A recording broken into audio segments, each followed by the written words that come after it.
Ladies and gentlemen, boys and girls, welcome in, welcome in. Murder Church is on the air on a Sunday morning per the usual. We made it back last week. That's not the norm. Don't like to miss a Sunday morning. Saturday was a little less chaotic than last weekend, so thinking about it, next weekend might be a bad one too. But we're here. We're here right now. We're gonna get into it. Thanks for being here. Hit the old like ski. Share it on an X. Share it on the Discords. I just did that as well. Thanks guys. Let's go.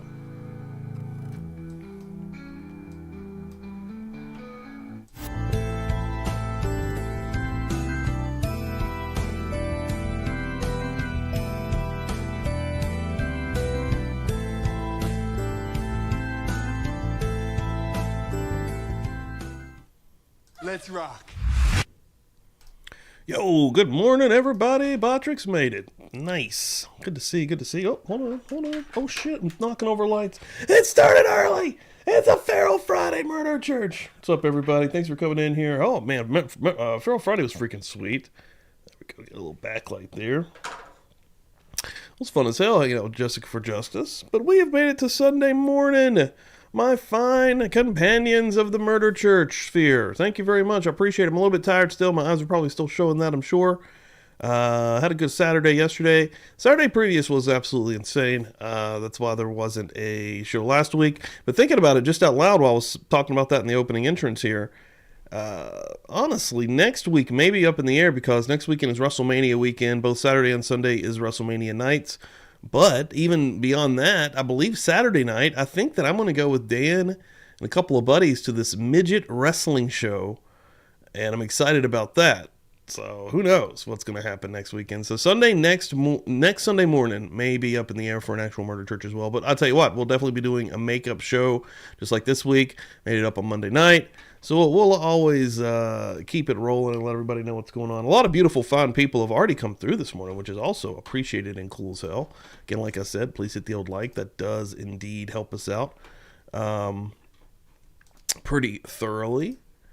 Looking in here right now, making sure I'm not missing anything. Of course, a will be wide open. If anybody would like to get on there on Friday, we have a will to spin today because Friday we had a will and I forgot to spin it before the end of the show. So yes, we have a will today, but also if you'd like to start a new will, of course, that's always an option. Super's membering up. And before I do it, if you are new here and you are not in the book club, only way to get in the book club is to become a member here at the Buzz Nation. And every Tuesday night after Murder Church or whatever we do on Tuesday nights turns into book club. The very next stream immediately after is a members only Buzz Nation book club where we are currently reading The Stranger Beside Me, and we're about to go into chapters 10 and 11. But all of the past episodes are up to where you can catch up on the book extremely easily, actually, because I do detailed notes when I read those out on Tuesday night. But yeah, we have a will already ready to rock and roll here this morning. I don't even know what time it is. I don't know what's happening, actually. My God, I went to bed a little bit late, but Factual Eyes in the house, Semi Sharp's in the house, Oasis Cat's in the house, CH, Wake and Bake, going off the rails, Feral Church, that's right, the Feral Church, that's the future, baby. Wild Side in here, Dave, I'm coming through. Dave, I'm going to get your shirt, I believe, this week. I think you're up on the wave of goodies, of gifts, excuse me. Well, that's true too. That is true too. Holy shit. And next, oh my God, I actually have a lot of stuff going on. So next 4/19 on Saturday at 3 p.m. in the day. All right, I did have to change my Saturday night stream because I'm having Jay on here. We're doing a pre-420 stream on Saturday. It's going to be at 3 p.m. Eastern time on Saturday, 4/19. Dan, Jay, and myself are going to be hanging out on Kick. We may start here on YouTube for just a moment to get some people hyped up, but it's going to be a Kick exclusive because we're going to be watching a movie, a 420 movie, and I don't think I'm going to give it away just yet. Keep your eyes on socials, keep your eyes on X, because it's going to be fun. It's going to be super fun. It's going to be a doozy. I think you guys are going to really enjoy it. So yeah, Dave, it's going to be great. I'm really excited about next Sunday. Let's just say that Easter 420. How could you go wrong with that? Snivel's in the house as well. Hold on, we're not done here. Bonnie Bailey coming through. Hope you're doing well, Bonnie. Good to see you. Hope you're rocking one of those Buzz Nation shirts right now. Oasis Cat, everybody's in here right now. Love it. Mike is in here. Hey, you know what? If anybody does, I used to have a Bloody Mary emoji, and I took it away for the Navy grog right here because of Phil Spector. As you can see right there, it's the Navy grogs, but it was a Bloody Mary before that. Jesse's showing off their membership. Morning all 15 months. Holy cow. I'm telling you like it is, baby. That's incredible. Happy anniversary. Happy anniversary. The fine folks that come through here and have stuck with the Buzz Nation and are deep members like that, holy shit. I don't even know what to say, guys. Like, I'm at a loss for words when I see those extremely long, membered up people. Like, I love you guys. Like, that's incredible to me. There we go. Tailgating in the church parking lot. I saw you guys out there when I rolled in. I was like, oh, them sons of bitches out there. Probably spiking the coffee too, huh? Coffee and donuts. What's inside of that coffee, Jesse? What's inside of that son of a bitch? Right here. Buddy Bailey coming through out the gate. She doesn't give a shit that it is Murder Church. She's got the beer. She's got the liquor drink. She says, let's fucking go. We're in here, baby. We're not messing around this morning per the usual. Good morning. Looking for some caffeine, though. That's what Mike is doing. I don't blame you. Everybody, thank y'all so much. Even Kaylin rolled through here early this morning. Nice to see you, Kaylin. Thanks for coming through here also. I appreciate it. Bam, there you go. Reminded me of the bells because I was definitely about to forget that. Hold on. The bells start the church, and that's how she goes. If you ain't got the bells, then your life blows because we gotta get to church. We're gonna sing all morning long. We gotta get to church. We gotta praise be. We gotta get to church. The morning is strong. We gotta go, go, go right now because we're in the murder church, baby. Now murder church. Don't you go murder searcher. Everybody knows my name. It's called Pastor Steve. Oh, Pastor Steve's got you. Right now, Nick Terrazin, part 4, continues his testimony. This was Lana Clarkson's talent agent. All right? It's been a little bit of it's actually been an interesting one because we're getting a little bit of an inside the Hollywood angle of this, right? Kind of like the lifestyle that Lana lived. He has said some stuff that I don't agree with an aging actress, just being quite literal and fair about it, which is also sad as fuck that is how the world and the industry is, but I do disagree with him on a couple of points there, and I don't know exactly why he would say some of the things that he did, but he's also been a pretty interesting witness nonetheless. So let's get in here, folks. I appreciate everyone for coming and hanging. Let's fucking go. Let's have a good morning here. Let's have a great morning here. Starting off this week strong. This is the Lord's week, right? Shit. I'm not even that religious, but you got a Buzz Nation religion. That's all we need. Hold on. I do need to fix one thing here. We'll go ahead and get her going. But Good afternoon, Mr. Terzian. And I'm not sure. I'll say welcome back. I don't know if it's a welcome back for you. When we broke last week, we were talking, I think just after we, just before we broke, we were talking a little bit about Ms. Clarkson's income in the year 2003, 2002, 2001, and 2000. I think you had answered those questions, so I just kind of want to orient you, okay? Mm-hmm. And is that yes? Yes. All right. And I think you answered those questions. You testified in here. What's up, Miss Dina? What are you doing? On direct when asked by Mr. Jackson about how marketable she was. And I think what you said was that she was extremely marketable, a Bible, a moneymaker. Those were the words you used, correct? A Bible? Yes. I may have misheard you. Yes, I didn't use the word Bible. Okay. Viable. Viable. Correct. All right, so extremely marketable, viable, and a moneymaker, correct? Correct. And I think you went on to say that 10% or less are the Julia Roberts types, who are, I guess, what you would call a superstar, versus 90% that are working and making... Oh, man, the shares are coming through also this morning. Shit, hold on. Who's got me up in here shared up? Seeking Justice, of course. Miss Deanna's coming through here. Miss Dina coming through here. Not fucking around, of course. Factual Lie. Deja Vu. Hell yeah, man. A good living. Experiencing high points and low points, correct? Correct. All right. And what research have you done, or what research do you base that ratio figure on? Well, I'm a Screen Actors Guild franchised agent, and there are newsletters that come out with the Screen Actors Guild. There is actually that particular percentage is even higher for actors that are in that A-list category. It's actually 1% are in the A-list. Goal is all the way from the UK. Am I wrong? Category in the Screen Actors Guild. The rest of the 99% who are actors in the Screen Actors Guild are working actors that are not A-list category actors. Okay, and this is information that you get from a newsletter, is that correct? Well, there's actually newsletters that are sent out by the Screen Actors Guild about the percentages of the BGOG. actors that are Morning. working versus non-working actors. Okay. And Excuse me. Sorry. What newsletter was it that you read this figure in? this was something that was put. Through the years that I obviously get these newsletters for the actors, I've flipped through and I've read these. I mean, there's not one specific newsletter that I'm going to be able to give you. Well, that's so what I'm you go asking. look it up. No, I don't have an actual newsletter that I can tell you that go look at that specific one. These come out periodically, obviously. Mr. Terson, you've got to Oh, sorry. You've got to slow down. Yes, these come out periodically through the Screen Actors Guild. Okay. It went into Hollywood mode there. We just rattling it What off. I'm asking you is what are they like numbered like a volume number or date number, something like that? Some are, yes, well, there's... Gotta get a they more than do come Ziggy. out in different volumes. Ziggy and Bob different dates. Ryan. They do. And all I'm asking is a simple question. What volume number, what date number I gotta get a does get a that smoke into statistical shit. information appear in that document? We can, This is asked and answered. He just indicated that he couldn't give a volume or a date. No, he's indicated where his source of knowledge is, sustained. Had you ever been to Miss Clarkson's residence? no, I haven't. You ever seen a picture of it? No. You know what kind of rent she was paying? I assume you don't. I'm going to allow it. He said no, the answer will stand. And Ola's from Ireland. I apologize. Sorry about that, Ola. I have a lot. Hold on.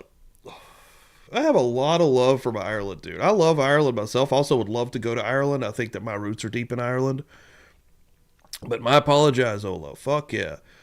Ireland in the motherfucking house, all right? I have some awesome ladies that I deal with in Ireland on the reg. I get some merch out there. Ola, thank you. let me ask you this. A SAG member, why don't you just take a moment, tell us, what is a SAG member? An actor who's a member of the Screen Actors Guild. Okay. And just tell us briefly, what is the Screen Actors Guild? It is a union for 33. all Dude, it's actors. cold here too. It was like a winter day here yesterday. Like last Saturday was 80 degrees. It was beautiful, which is also why it was such a crazy day for me. I was like, it's a beautiful day. We got to get a little crazy today. But yesterday was a date day with Cassie. We hung out all day. We went and got some food and had a really good day. But it was so freaking cold, dude. Like horribly cold. I mean, I'm trying to come out of this. I'm trying to get into spring mode, trying to really get into that vibe of what summer feels like. And you can't even get there for the old man winter, like knocking you in the face every day. It protects the actors, obviously. It's a union that protects the actors from making sure that they get paid on all their jobs, making sure that they have protection in a workplace. GG, SAG actors in this industry are considered professional actors. They pay dues on a quarterly basis. If you are not a SAG actor, chances are you're non-union, which and still means that you are not professional. Okay. Oh yeah, and I'm going to be, maybe she doesn't even, I don't know, maybe she wants this to be a surprise, maybe I shouldn't say it, but for the few people that are in here lurking right now, you're going to get, I'm going to say it anyways, Missy Mayhem is going to be coming back and doing some shows here soon, and I'm going to be on there with her. I'm excited to come on and hang out with Missy. We're going to be watching a movie together too, which is I'm also excited about. It's going to be her favorite film, so fuck yeah, I'm stoked about that. The statistical information... Also, I mentioned this just for a second. I know I'm already pausing and going crazy here this morning, but I have reached out and I've gotten confirmation for a really cool guest. She can be controversial, I guess, also. I know that there's some people that don't like her. All right, but I think there's a lot of people that do like her, and I think it'll be a fun one. Somebody that I've known personally within the true crime community for quite a while now. I've never talked to them personally, but we've had back and forth on X before, publicly and privately. So I'm excited to have her on. She's agreed to do it. We're going to come on, and it's not only that, she's coming through for Feral Friday, so it's going to be a fun show. So I'm going to be picking out. It's either going to be a cops night or a movie night. So I'm not going to give that up just yet either. You just gave us this She's 10%, got a good 90%, or 1%, 99%. You said you obtained that information from a publication. Was it a SAG publication? Yes. That states the testimony. The witness indicated it was a series of publications over the years that published those numbers. Of course, he also answered yes. Why don't you clarify that, Mr. Rosen? Okay. Well, I'm not sure I know how to clarify it. Was it a SAG publication that you got this statistical information from? In a series of publications that I've read, correct. Okay, when you say a series, you mean a series of publications other than SAG publications? No, it was from the SAG publications, I'm saying, that they have, right. That what I took your answer to mean is that the publications, plural, were Or all in SAG Debbie. publications, correct? Yes. All right. So, were you also aware of the fact, in reading about these statistics, that less than 4% of SAG members make between $5,000 and $10,000 a year, and that directs to the time period of 2000, I can't give it up just yet. I can't give up the special guest just yet. I want to keep it a secret. All right, I want to tease that for a little while here. Who could it be? Who would be brave enough to say yes to coming on to Feral Friday? A first timer ever. Someone that I've never messed with publicly besides, a few interactions on X. We've never had anything beyond that. 2002, were you familiar with that statistic? That statistic has... I will say it's not Coffin Daffer, but I would actually totally have Coffin Daffer on here also. I think that would be a wild show. has something I don't know to if do she'd with the do it, Screen though. Actors Guild strike also, too, just so you know. We've those talked before, but I don't know if statistics she do it. change. Sheila Duffy in the house, just morning. Witness is trying to answer the question. Objection is not responsive. I don't know. Why don't you let him finish? If you Hella's want been on here before. Hella's been a guest on here before. a motion to strike, you may go ahead and finish your answer, sir. If I keep breaking out who it might not be, you guys are gonna figure it out. I'm gonna stop talking. Those statistics... You guys are gonna obviously, be, that were gathered by the hopefully Screen happily Actors Guild were surprised. also at a period when there was a Screen Actors Guild strike. that'd be There was an amazing. actor strike in the commercial industry for about nearly nine and a half, almost 10 months, obviously. So a lot of SAG actors did not work. They could I can't. not You guys will supplement figure it out. their I'm terrible at incomes clues. Acting, so they had to I'm go already do talking too other much. things in order to work. All I'm asking is this.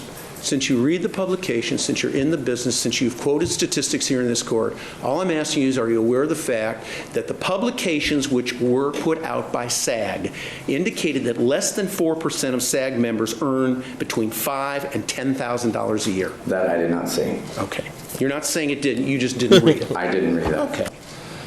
Now let's turn to another particular area.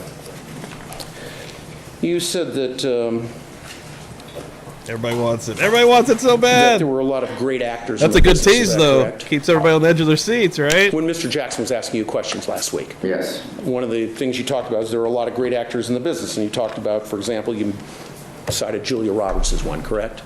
Correct. Okay. Now, you never marketed Lana Clarkson as a great actor, did you? At that level? I wouldn't have said that she was a Julia Roberts or a Meryl Streep, no. Okay. You indicated at age 40, she's going to compete. Yeah, with Sheila is 35. from Ireland also. Yeah, that's right. One of my Irish ladies out here. Ola has entered the Irish fray. And 40-year-olds, correct? Correct. All right. So you sought out roles for her that were appropriate for her age, is that correct? Correct. Were you aware of the fact that she had been cast in a play? By the way, do you know John Barron's? No. You don't know who he is, so you've never spoken with him? No. Were you aware of the fact Whoa. that she was cast in a play called Brentwood Blondes, written and produced and Nancy Grace would directed be by John insane. Barron's? No. Knew nothing about that. No. Did you know that that play... Whoa, CH is putting together the clues right there. That is clues. Actually, everyone's asking for clues. CH is putting them out, put them right there. It is a female. People don't like her. And that's not necessarily true because she's got quite the following. But I'm just going to say it can be controversial, which who can't be today in this fucking sphere of insanity. But I wouldn't say people don't like her. Is maybe, but there are definitely a section of folks that do absolutely hate her, and they have never been on here before. So that is some good She was clues. cast as Marilyn Monroe, and after the first rehearsal or the second rehearsal, she was fired. I had no idea. You would agree, would you not, that in your industry, when an actress is fired from a part or a job because that individual was just, say, for example, too difficult to work with, if that gets around, that's going to affect her ability to make money, correct? If she's difficult to work with, Yes. If she gets Lana Clarkson gets a part in this play. Right. She goes through 2 rehearsals and she is fired. Right. That gets around in the industry. That's not a good thing, is it? In a play, Yes. I'm not really in a state that in a play it's really going to get around. If you're talking about Broadway or something of that nature in New York, I can understand that. But in a play, what kind of a play was it? Was it a small theater? Was it was it a 99-seat theater? Was it I don't know the play, so. Well, let me ask you this: if you had a client such as Miss Clarkson, Yes. she gets hired for a play, whether it's a big Broadway play or it's a smaller play, and then she gets fired from it before she even acts in her first performance. If that gets around the industry, that's not good for business, is it? It's not good for business, depending on what the reason was that she got fired. Well, certainly if you sent her out on a promotion or you sent her out for a part, Right. and the individuals who were testing her, giving her an opportunity, found out about it, it's not going to be a positive thing for her, is it? It wouldn't be a positive thing, like I said, depending on what the reason was why she got fired. What if it was because she was just too difficult to work with? If that Dude, would Nancy be the Grace would be specific reason, amazing. Yes. That would not. That'd be look good crazy. enough. What about if she claimed that she I don't think had she'd do it, though. worked with the individual Too that had unpredictable. authored the play and announced That's why old Jennifer the entire Coffindale staff would that do it. I she bet had she'd be rewritten the whole unpredictable. play, and in fact that I've was thought about asking Jennifer to do it, though. We've So actually what had if that correspondences, happened? That she but actually came in not, and made not the necessarily like statement ultra to friendly, the entire but crew, the not rude entire either. Like, set I of don't hate individuals, her the like a lot actors of and people do. everything, and it wasn't true. What if that got out? That wouldn't be good, would it? That wouldn't be good for the writer. Wouldn't be good for Lana Clarkson. Oh, she either. may do it. I don't know. She does a drunk turkey show, so. You said that when Lana would go for a casting, that she would show up to these auditions. Jay's mom. It's and gonna be Jay's mom. everybody. She was dressed to the nines, correct? Correct. I think you said that she would show up with stylists, hair people, costume people, the whole 9 yards, correct? Correct. Who was her hairstylist, do you know? She had so many friends in the industry. A lot of them were breaking into the business somehow. I didn't ask you, I just asked you, do you know No, I did not know one hairstylist that she worked with. Okay. She had many, several. who was her costume person, the person that dressed her and provided the costume? There was a costume company, and I cannot remember right now, that she would go and borrow costumes from in Okay. the Valley. All right. You don't know the name of any individual that she contacted for that, do you? No. All right. I wouldn't need that information. That's not something I would need. I didn't ask you that. Okay. Motion to strike, I'll move to strike it. Your Mr. Honor. Rosen, you don't have to make that comment. I didn't ask you that. That's not appropriate. All right, I'll move to strike it then, Your Honor, as being non-responsive. I believe it was tangentially responsive. The answer will remain. You can go on to your next question. Mr. Terzan, you also testified that the ratio of her bookings were higher than other clients of yours. Is that correct? Correct. What was her exact ratio of bookings? You want a statistic number? I do. I'm not going to be able to give you one. Okay. Can you name the individual on your client list who was either Hillary. above her or below her? Oh, on we're that getting ratio? wild. It's not relative only because of the fact that everybody is different. Every actor is different. You're asking me to compare my clients to each other. When Lana Clarkson was a 6-foot blonde, I'm gonna pause this because actually, speaking of the devil, Jennifer Coffindale posted something I want to show right here.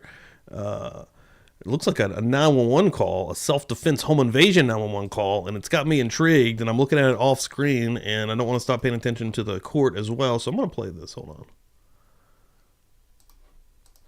Lincoln County 911. Yes, this is Donna Jackson. I'm at Road. There's a man at my back door. He's trying to get in. There's a man at the back door trying to get in.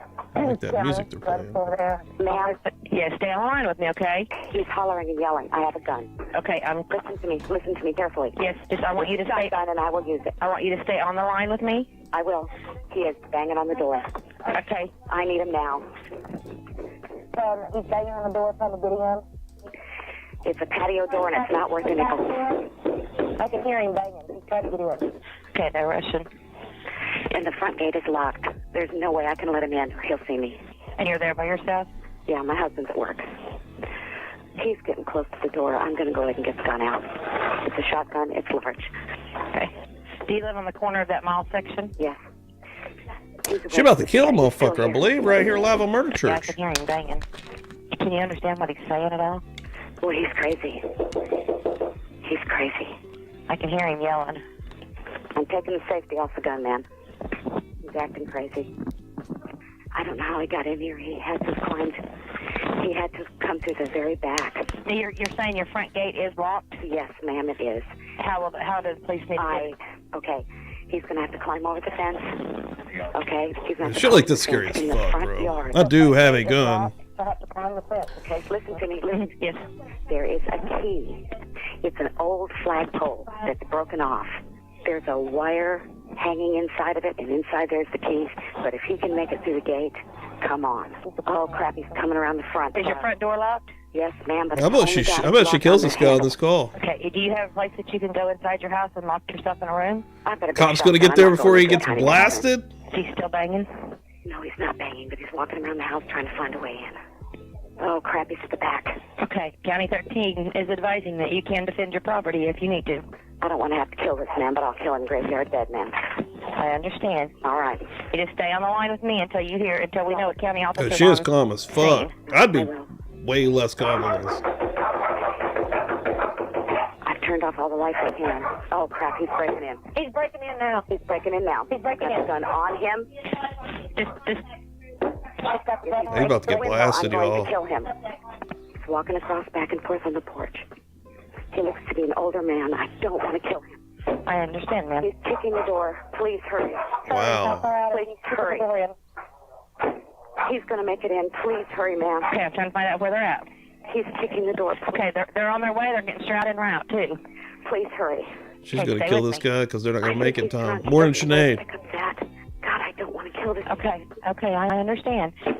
Oh, dear God, ma'am. Just try to. I know it's hard to stay calm, ma'am. Just keep on the phone with me. She's doing a great job. This is Just incredible. gotta keep on the phone, darling. It's a big shotgun. It'll break my arm. As soon as you tell me they're here, I'm putting the safety back on this sucker. They need to hurry. He's going to break this thing open. And if he does, I'll have to kill him, ma'am. I don't want to kill him. I understand, ma'am. You have to protect yourself. I will. He keeps yelling, Pat. Oh, he's getting ready to break the window. This is California. They'd be like, well, if he gets in there, see if you can fix him breakfast. Can you hear that? I can hear him. He now I can't owns hear your what he's property, saying. ma'am. Oh, my God. Don't let him get the bricks. I'm trying to stay away from the window. She's got the gun off safety. Morning, EB. Get off safety, man. Number Burns walking through the door. He hasn't came through the door yet. Okay, he's got a plastic chair. Thank God we don't have big chairs. Hey, He's truth, got a Simi. plastic chair. Oh, he's got it. He's out of here, ma'am. I'm putting the phone down. She hung up on me. He came through the window. He came through the door. He threw a chair through the door. She about to blast this motherfucker. She put the phone down and said she was putting the gun on him. Ma'am, he's about through the house. I'm going to shoot. Oh God. Ma'am, hurry. Dear God, hurry. Okay. Not yet. I don't think he's trying to beat the door down, CH. Ma'am. With the shots? Oh my God. Ma'am, is your phone recorded? Let's go. I shot him going out front. I hit him. Oh, nice. She hit this motherfucker. Okay, stay on the line with me. She shot him. I need to get an ambulance up there, too. Probably ran the fuck off, too. I think I've killed him. Oh, no. He's done. Hey, don't even feel fucking bad about it, lady. Shit. That sucks and definitely be traumatizing as fuck, I can only imagine. But Jesus Christ, dude. She did exactly what she was supposed to do in that situation. Good God. Dude, horrifying. Shit like that is nightmare fuel. Woman who plays type, she was a character type. So I can't compare. I only had one Lana Clarkson. I didn't have a slew of Lana Clarkson, so I couldn't answer that question for that specific reason. So for that specific reason, you can't tell us in the ratio of bookings that she was hired, who was above her and who was below her, If she correct? went out, I was just asked an Get an answer. update on that He's, one. he's indicated he can't do it, and the reasons why, sustain. You also said that she had a high callback and a high hold ratio, correct? correct. I'm assuming you can't give me those ratios either, can you? Well, those usually for Lana usually are 8 out of 10. She would get a callback or a hold. Usually Probably 8 on out of 10 drugs, the I audition mean. she went on. In the year 2002, Everybody's out of their can you fucking name me the minds date? today. Objection. That assumes facts not in evidence that there were. It's a permissible question. Mental break on drugs? More a stylistic to question. be the I'm gonna norm. allow it. Are you able to do that, sir? See if I can find something with a Google. If I still had those records, those audition sheets that we do not keep for more than pretty much 90 days, I would have been able to tell you that information, Your Honor. So the answer is you can't. Correct. How about the year 2001?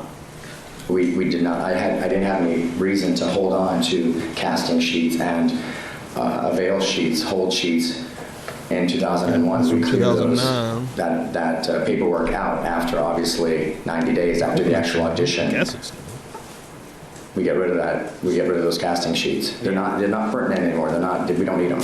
The answer to the question is you can't name the 8 out of 10 that she got hired on for either 2000, 2001, or 2002, correct? Mr. Rosen, I did not represent Do her want in more 2000. information. Okay, 2001 and 2002, you can't name the 8 out of 10. That's the answer, correct? All right. Yes.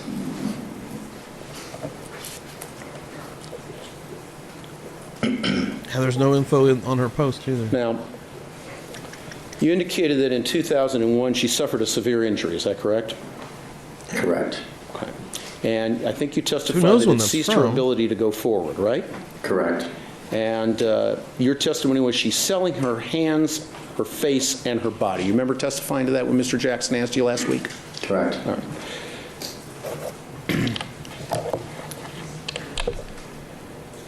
What do you mean when you said she was selling her hands, her face, and It's her body? crime stuff. She posts An shit actor's like that all the tool time. is their body. This is what they're selling. What you see right now is what they're selling. So that is an actor's tool. So her hands, her body, her face, everything that she's selling is part of her, her tool. So for To be honest, hopefully that would be the goal. If you get in, I want you dead. Lana Quite Clarkson, the fucking business frankly. was a very visual business, correct? I would say, just for any actor, it's a visual, yes. I'm only Oh, interested dude. about Lana. China, Lana in China. Clarkson Yeah, in was China a you're dead very too, but in visual business. Canada, yeah. Correct. They're all And about Lana fucking up Clarkson, some guns and shit right now, ain't As they? you indicated, she was 40 years old, so she was not looking for parts, or you were not looking for parts for her, for the 20-year-olds, or the 22-year-olds, or the 25-year-olds. West or even Virginia, they don't even have to 30-year-olds, break into your house. They just have to be on your property. Correct? Correct. You were looking for a different kind Morning, of part for her. Joe. Is that right? Yes. And those parts get a little bit more narrower as actors move through life and get older. That's a fair statement, isn't it? I was pretty That's fair. There's just a lot regular more post. I didn't positions, say anything crazy. There are a about it. lot more availability. Basically, just said she was brave. Maybe we have all this courage the woman displayed, if ever in a similar situation. for younger I'm not an anti-Jennifer Coffin-Daffer guy either. actresses in the business than there are for, say, somebody in their 70s. or I their know a lot of 80s, people correct? absolutely hate her. In their Morning, 70s Bluebird. or 80s, so we're not talking about 30s, 40s, Just, 50s. We'll get there. We'll get there. Out here hanging and yes, banging in the true that is crime correct. world And also, as man. you move further up the scale, there's a lot or further worse down accounts the than scale, Jennifer that's Coffin does. adjusted, correct? Yes. Okay. Dude, I couldn't find anything from You indicated that just keywords on Google because I don't have anything to go from. I don't know where it happened at. when Mr. Maybe she does. Jackson showed you the photo of Lana and the other individual at the canal in Venice, you indicated that you recognized her. She was the one with the injuries to her hands in the cast with the pins, correct? Correct. Oh, And you fuck said yeah. you saw her a lot during that time. That's She wanted to awesome. stay in touch, right? I said she stopped by.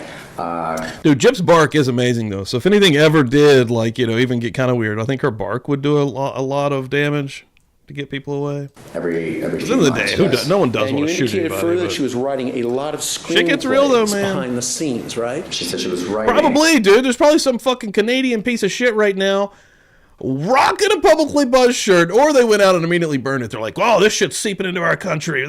He's trying to poison the masses."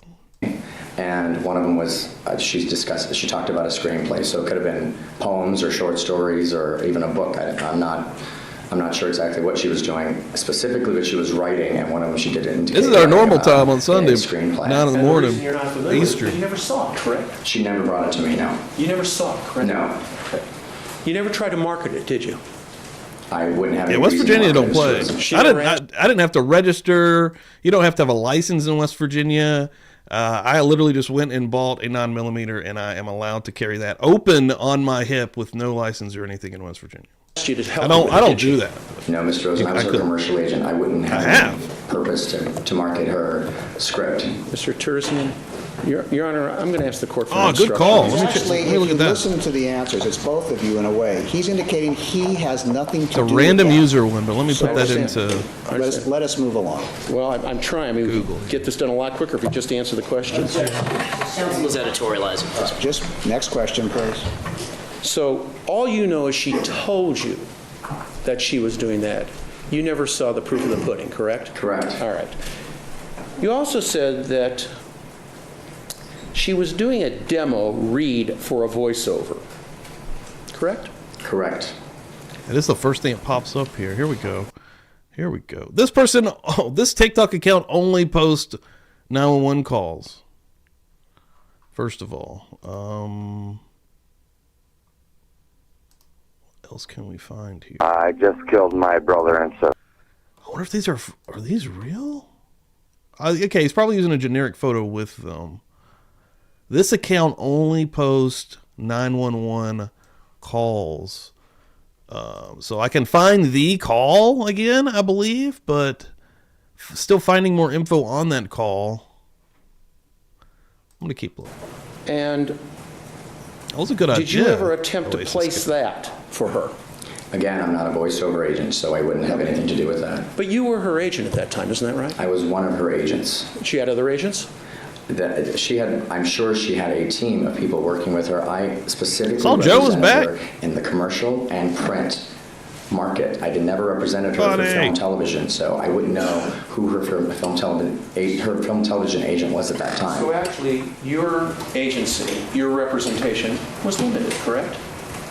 Or limited in what way? What you just said, print and, what was the other thing you said?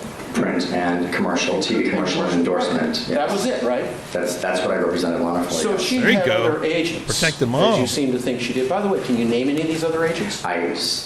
Couldn't tell you who she was represented by at that time. Strychnine, morning. The OG is here. Strychnine is an OG, my friends. Dude. Thank you for coming through here and always being so supportive and Out of awesome. an injury, I don't know if she was still represented by anybody, too. The truth of it is you don't even know, do you? That's a good I call, don't too. have There's those more facts, information in the but, you know, comments. She never introduced you to anybody claiming to be her. She never introduced you to anyone else claiming to be her agent, correct? No. Let me go and see if I can. The thing is, they're using generic AI photos, and they've used that lady on multiples.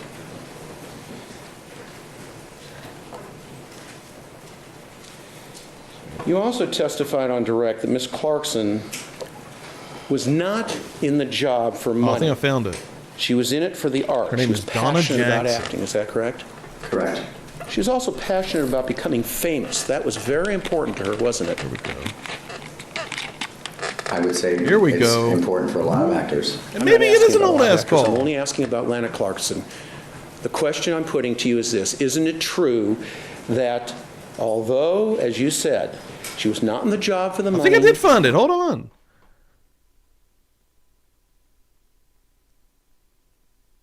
I think this is it, and I think it's older. I think it's from 2009. So hold on. I think I found this right here. I think this is the guy. A woman shoots, kills intruder in Lincoln County. A woman shot and killed a man who was trying to break into her Lincoln County home early Friday morning. This is from December 4th, 2009, so fuck, a long time ago. But Strode, Oklahoma, a woman shot and killed a man who was trying to break into her Lincoln County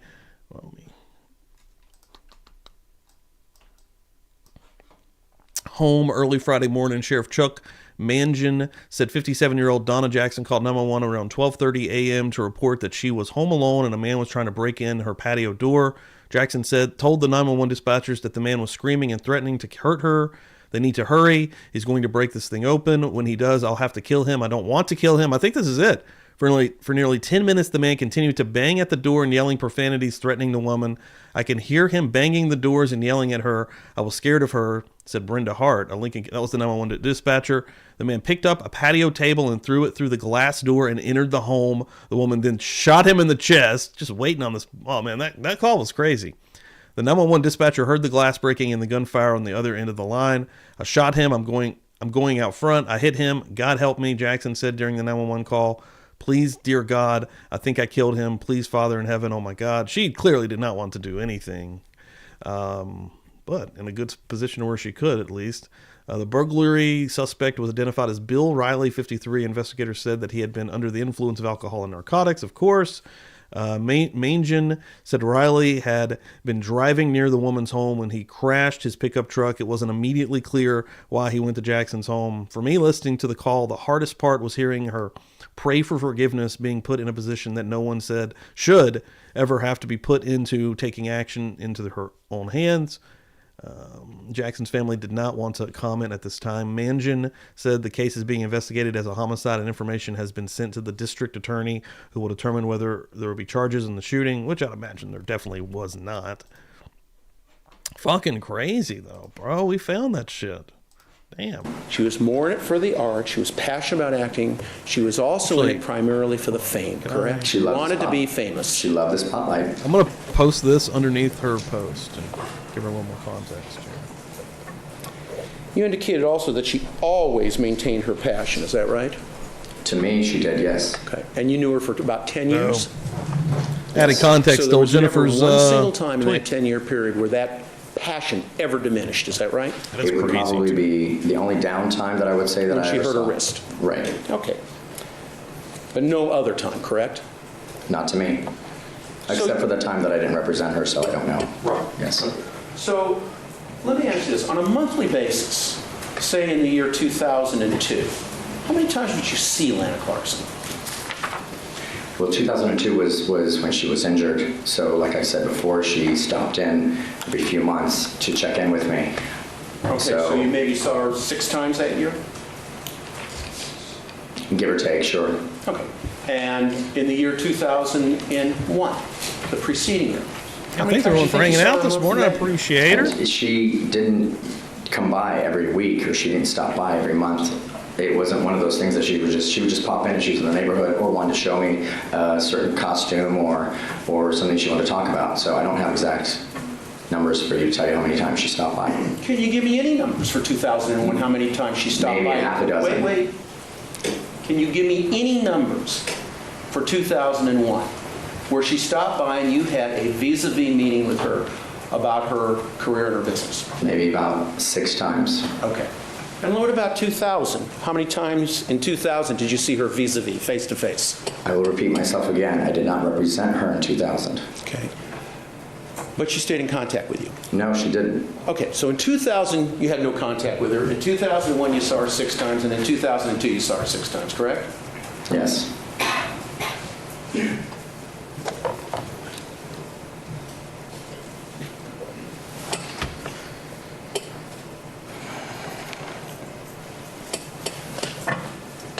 Okay.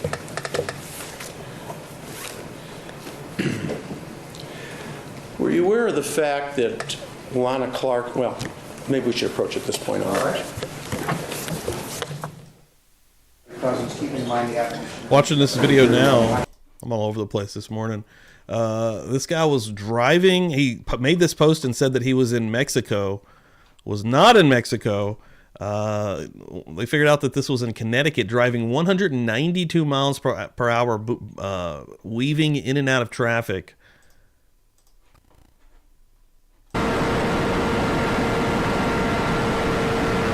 Whoa, 183, 184. Yeah, it's garnered like 4 million views, and he's done got himself arrested because he's a fucking idiot. Damn, 192 it got up to there. Yeah. Reckless driving.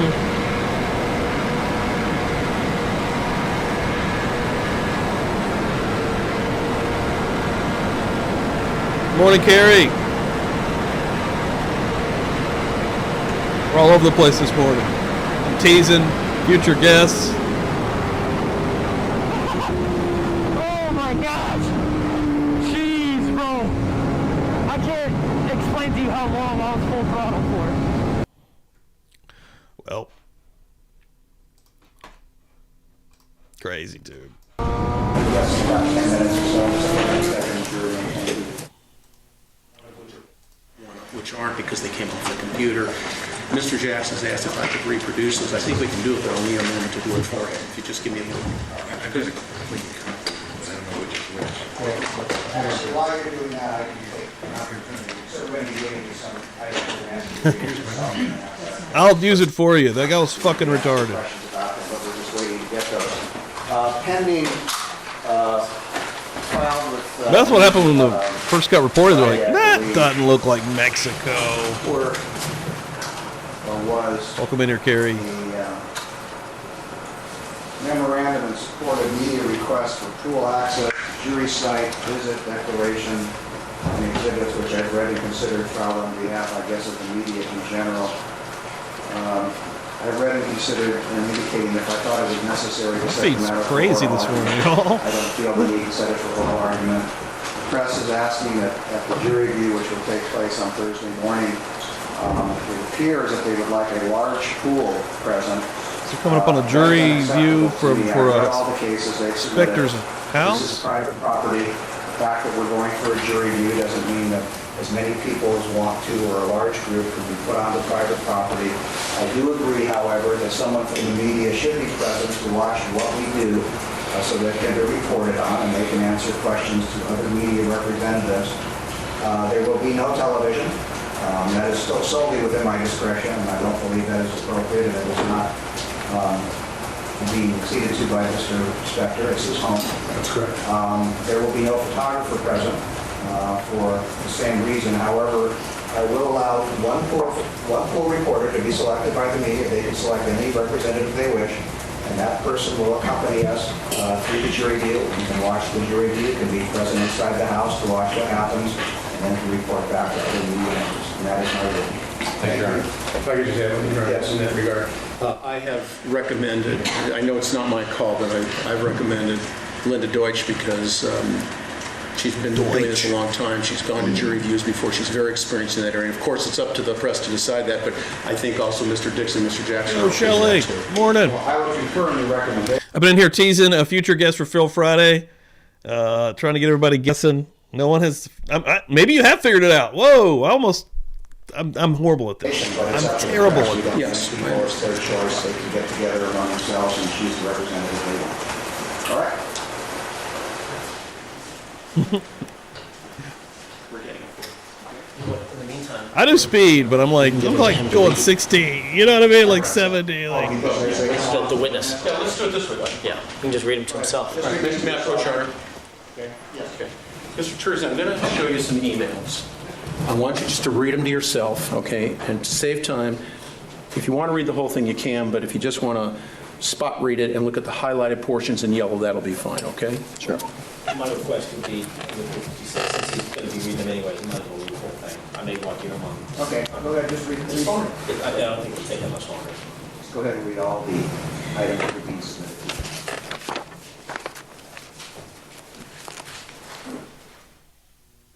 Whatever it is they give you. I hear it's still being printed, so there's more to come. No, those are from each other. Oh, just for you. Well, there is actually more to come. All right. You're right.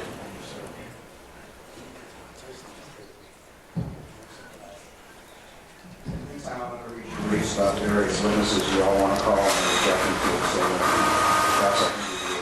Or we can never call later on today. This is the motions that were filed today? There's a witness that you want to call that they're objecting to, there's a witness they want to call that you're objecting to. Right, I'm with you.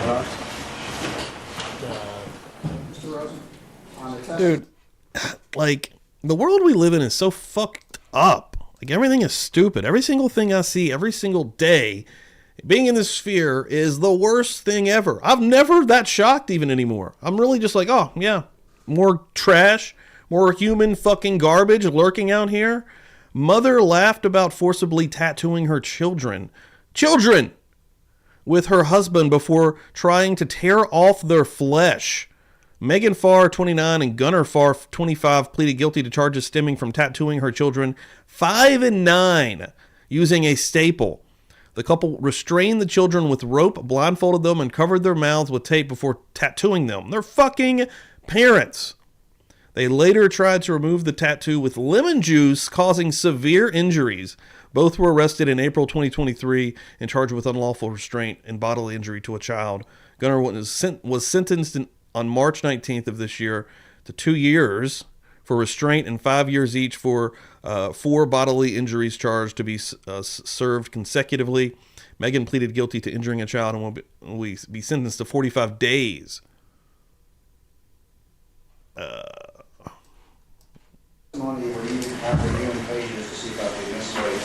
Every single day.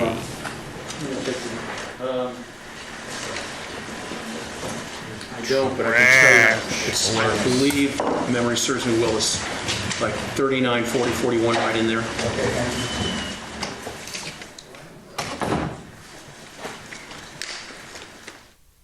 So I'm gonna, you're working your way through, I'm gonna put it up here for you to read those, okay?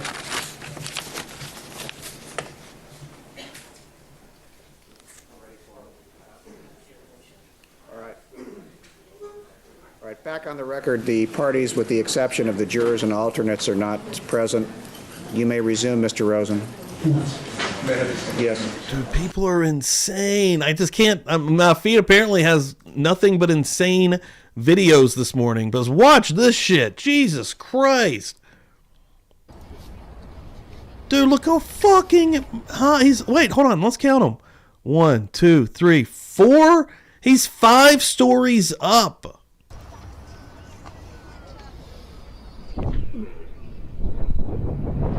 Bro, and he barely fucking made it, dude.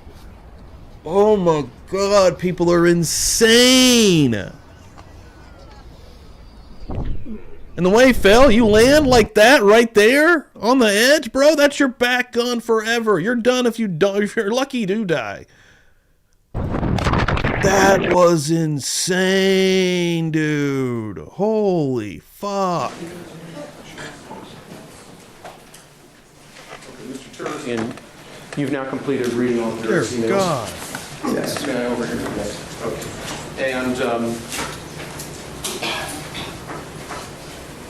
we should mark each other. Mark them. You should mark them. I think we should. Yes. And we've actually got them divided into different sets. Okay. So why don't we mark them this way? All right. I'll identify them. Dude, that's intense. Dude, the videos that these kids put out are intense. Those that are bait stamped, I can reference as a bait stamp. These are compilation of, I believe, emails, correctly? Correct. Just give me the number of pages and put a number on them, or a letter and a number, and we'll go from there. That's all you have to do to identify them. All right, just one quick question for housekeeping purposes. Do you want each page labeled? No, they're groups. Collectively label them as groups. No and amount of they'll be marked as a views. group. 2 pages. Your next one would be Z10. Worth that. 1 page. That would be A11. What are we numbering some papers? What are we doing here? 2 pages. I'm all over the place this morning. That would be B11. Who's the special guest? 4 pages. C11. Who could it be?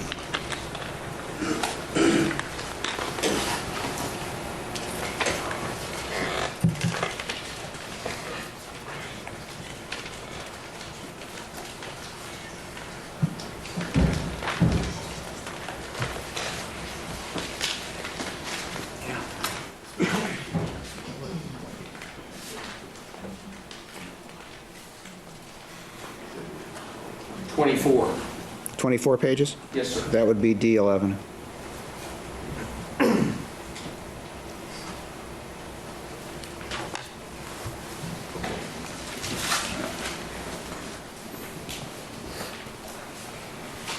Now that we've marked those and you've read those, you've read each and every page, correct? Correct. All right. And these emails talk about things such as depression and... Objection, Your Honor. You don't need to, he's read them, he's familiar. Ask him if it has I'll any just ask them the effect. direct question. Okay?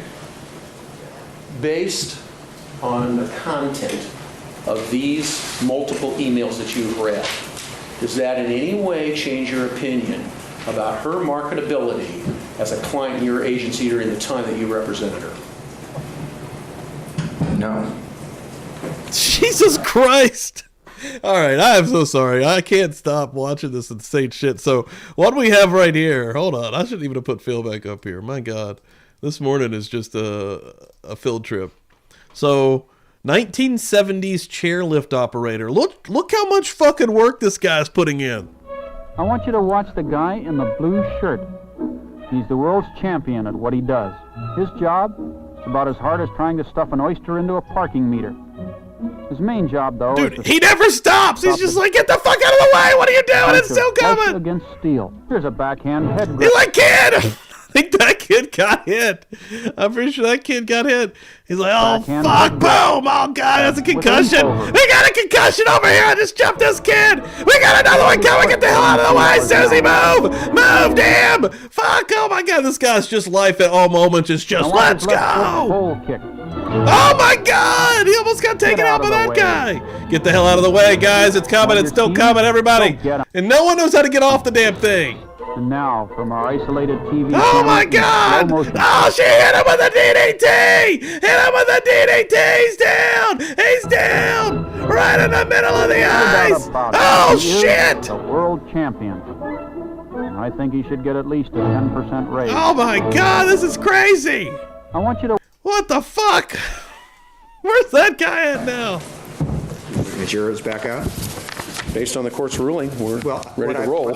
My ruling has been these emails may well be, in fact, probably are admissible, but not through this witness. Correct. They're not relevant to his testimony, so at a later time they will probably come in. Okay. All right, let's bring out the jurors and the alternates. Woo! All right, the jurors and the alternates 70s were, dude. Proceed. Dude, my swing set, you see these plastic ass swing sets now? My swing set was fucking solid metal. It was steel. All right, you had the fucking little thing on the end that you swung in back and forth. Pure fucking steel. On a hot day, you're burning your ass. On a cold day, you're getting frozen. Immediately beside that, you got the seesaw bullshit again. Metal, maybe a hard plastic seat.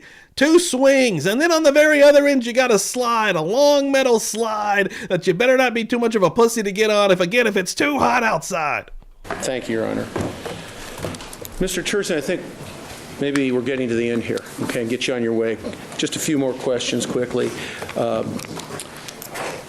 You knew that Lana Clarkson had had training with weapons, is that correct? Rusty as hell. It may or may not be relevant, depends upon what his knowledge is. I'll allow him. Cuts Are you all the aware time. whether or not she had training with weapons? No. Okay. Beat the hell out of him too, dude. You'd swing in that fucking thing, especially the older you got. Me and Dan, fucking just, yeah, you could grab a hold of the metal frame that's holding the whole thing up and just get some extra fucking leverage, dude. Boom, boom, boom. Just hear it squeaking. Did you know Jennifer Hayes? No. Did you know Pumpkin Pie? No. Did you know Lana Clarkson to have an up-and-coming I know, job man. I'm in so 2001 glad or 2002? I'm with glad Playtex? I'm an adult today. Let me just say that. Playtex, the commercial? Yes. She did, yes, she had a Playtex commercial running. Okay, what about Budweiser? Yes, she had a Budweiser. And what about Mercedes-Benz? Yes, she did. And what about Kmart? Yes, she had 2 spots for Kmart. Okay. We didn't have Can I ask you plastic. a few details about that? Was it print, video? What was it? It was commercials. Oh, Commercials. shit. Oasis. Were you the sponsoring agent for I her didn't get in that on any a of those? t-shirt. I was one of them, yes. Okay. Who was the other ones? It was Ben Garcia and Jeff Hardwick. So did they work in your agency Did at that the time? church, With me. did the congregation see young Dandy Savage and Pastor Steve? Look at these guys. Look at how cool these cats were. All right, I still got that outfit. I still rock that outfit when I'm off air, actually. Me right here, I'm beardless. I'm going to bring this haircut back. I'm going to shave. I'm going to rock this very same outfit. I'm also matching like a motherfucker. We both are. Green and white. Got a little orange, little chaotic pants here, but it's really blending in. All the colors matching with the shirt. Nice little outfits right here. All right. Absolute G's walking in this motherfucker that day. It was like, oh, we're going to get some, we need some, we might need to, how do we get these kids to smile? You don't need to work too hard, all right? We're already happy-go-lucky fellas. We already know that we rule the fucking stew, all right? We killing it out here. How do you get that? All right, so it was one agency, but three Rule the separate stew. agents who handled that. Correct. That's what I'm saying it should be. Can you tell me when the Playtex one ran? Again, you're asking me questions that are at another agency. I don't have those files. Okay. And would it be the same for the Budweiser, the Kmart, and the Mercedes? Correct. That was the last agency that I worked at. So when I left the agency, I wasn't able to take any of my files or records with me because I was the employee. I understand. Brooklyn, welcome in. I was looking at my questioning of you last week, and all metal. I asked you how many jobs did she secure in 2001, and you indicated she didn't book anything in 2001, and I asked you about 2000. You said the same. I thought I'd ask you about the year 2002. We know that she was injured that year for about 8 or 9. I'm going to need all of my clothes to match my skin tone, please. 9 months. Right. And I guess I forgot to ask you that, so I'm assuming in 2002 she did not secure any jobs. Is that correct? No, she did the Chesterfield cigarettes. I do remember that thing coming off the ground. The one that you posted. You could feel it. And that was it. That was at the. That was probably. I think it was October of 2002. Okay. Run these hollers. That's right. I like that a lot she better, came back from her actually. injury. Correct. Yes. Okay. And damn, 9 months. Sinead showing out right here. Oh, we still got a wheel also to spin. I got to get over here. All right. We still got 20 minutes left in this video. After this video, we'll spin the wheel. In, say, 2002, the beginning of 2003. I'm all over the place this what kind of morning. points? SAG points. SAG points. Yes. None that you discussed with me. What is the scale? What was the scale in 2001, 2002 for being an extra per day? Do you know? It's changed many times since then. I don't know the exact number. Well, what do you... 200 as an extras? Yes. As an extra performer? Yes. Probably like 200, and maybe at that time, maybe it was like $230. Yes. I don't book extra work, so. I see. So you never booked any extra work for long? I don't. No, my agency doesn't do any extra work. Okay, so nobody, I was going to say you or any of your agents?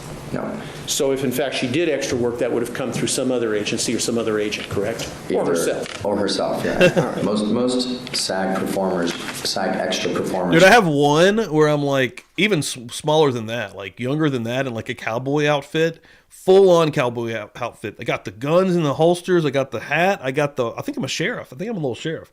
And then I've got cowboy boots on also, just standing on a couch, just like, who wants to go? Are we doing this, huh? Because we all know what it is, huh? Don't we? This is gun country. Gun country up in this motherfucker. Boom. I am a little bit of a feral squirrel. I'm going nuts. Boom. Sinead coming through here. $4.99, $5 on the wheel. And that's starting us out with a new wheel. And I know I just got some goodies out to Ireland to Sinead. So thank you so much for always continuing to support and just being generally amazing. I mean, I fucking love you guys. It was, like, incredible. Thank you so much for that. Appreciate it, Sinead. Don't have agents. Let me give you a little bit of love for it as well.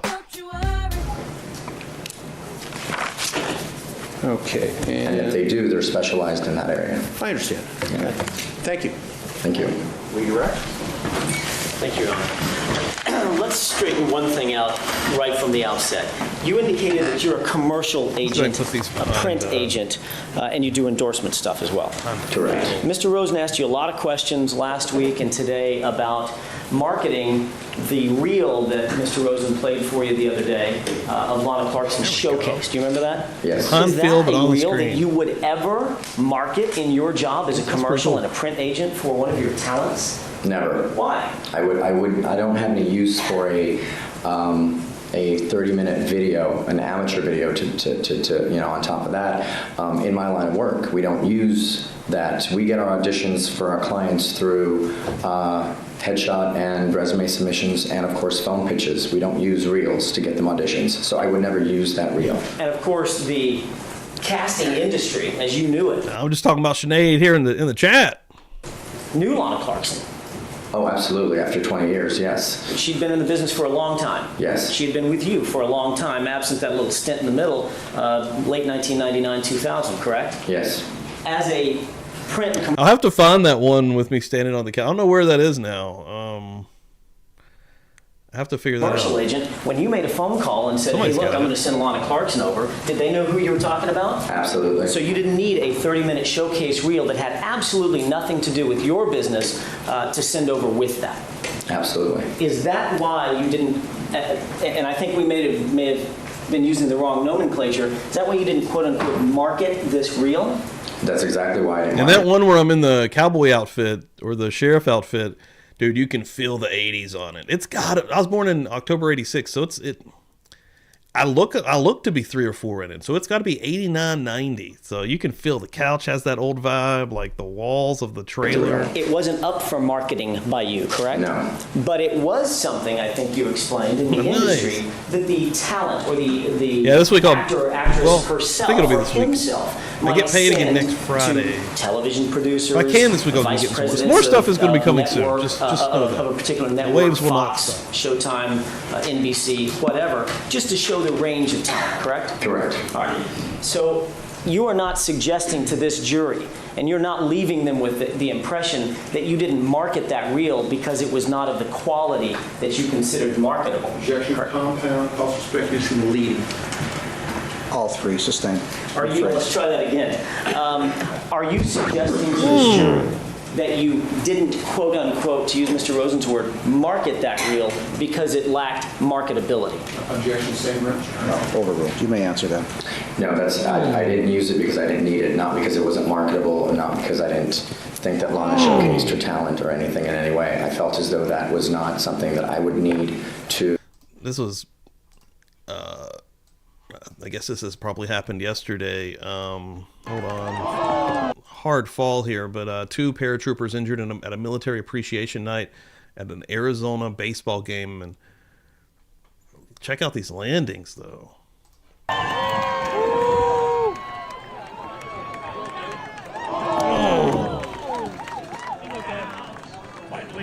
Brutal. And we got another dude coming in. Dude, they're coming in so fast. What happened? Not as hard as the other guy, but the other guy's legs went apart. Is he gonna walk up or? Oh, that would suck, dude. I don't know, man.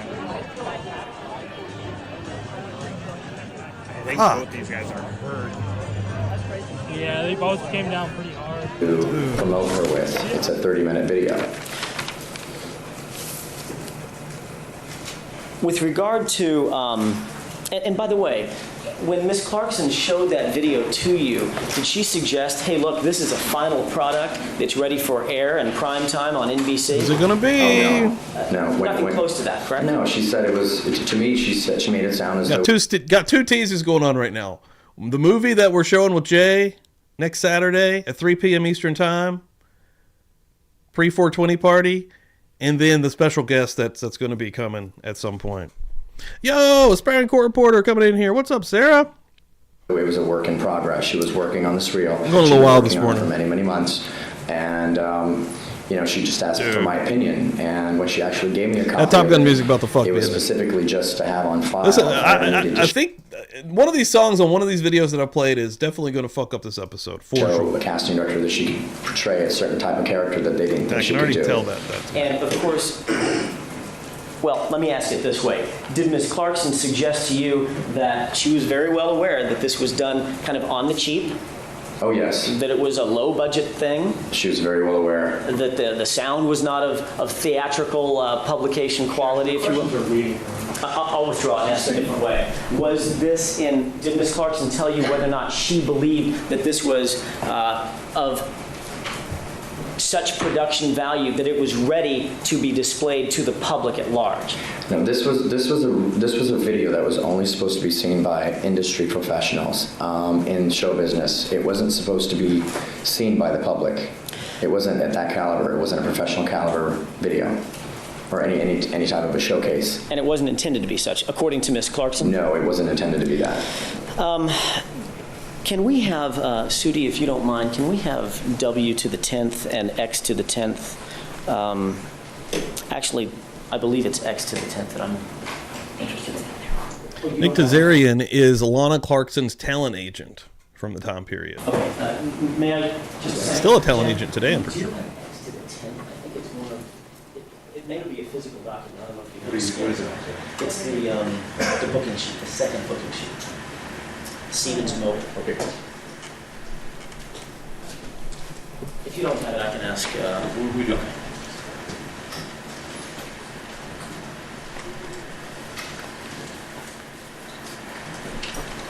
Okay, Mr. Terzian, I want to direct your attention to the middle of the page where there's an asterisk. Do you see that?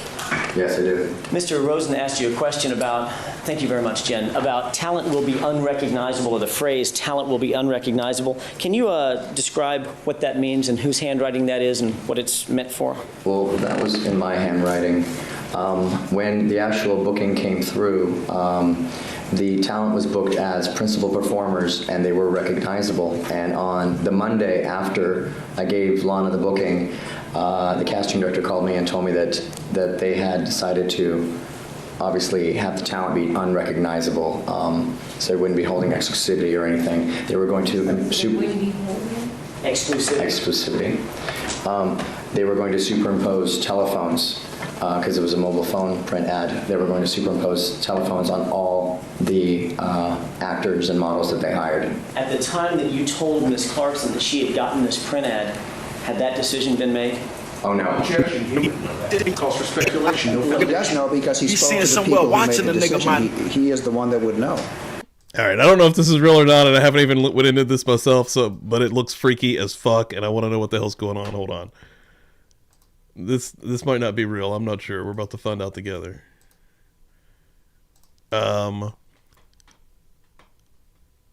Man says, it says just creepy. Man says he got a smart TV and claims he was in his house being watched all day, every day since he bought it. I'm sorry, what? Hey, man, I done heard him say the shit, right? What he said, he motherfucker watching the nigga through the TV, right? A nigga just laying in this bitch, wonder why a nigga can't sleep, right? Dog, I look at my motherfucking TV, my nigga, because I use the sleep music shit to go to sleep. Man, look at this shit, dog. Hey, man, y'all gonna get rid of them. We getting rid of TVs, man. Look at this pussy-ass Vietnamese, Chinese-looking motherfucker, man, sitting there. He in some type of studio or something, dog. I mean, it looks like a picture. It doesn't look like a video. But it is weird that it's in his TV. With the headphone, and this nigga is live right now. This live feed. This nigga live right now. Seeing her watching. He's not blinking. It's not. Watching the nigga, bro, while a nigga sleep, bro.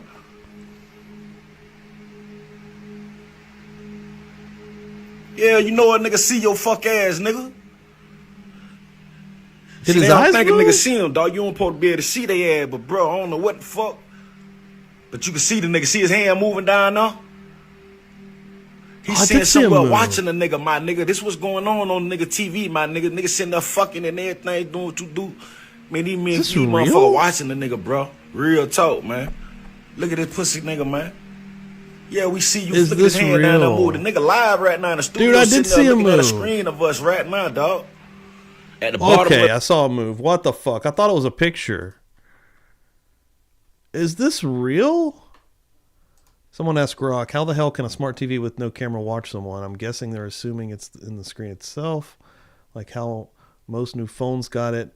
But if there was one, you should be able to see. Cell phone screens have cameras in them.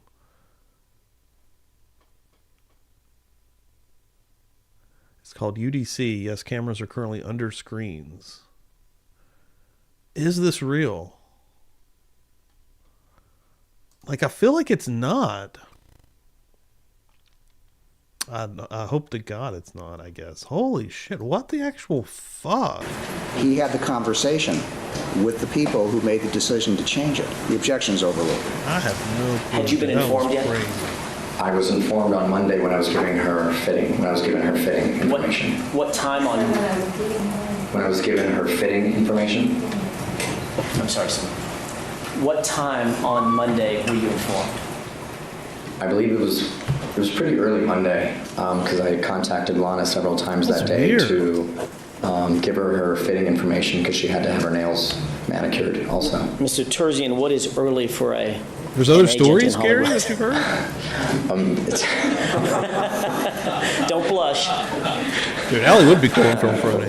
11, 12. Why did I know that was going to be the answer? Mr. Terzian, at the point at which you were informed that the talent, Lana Clarkson, would be unrecognizable, and you in turn attempted to inform her, Lana Clarkson had already been shot to death, correct? Correct.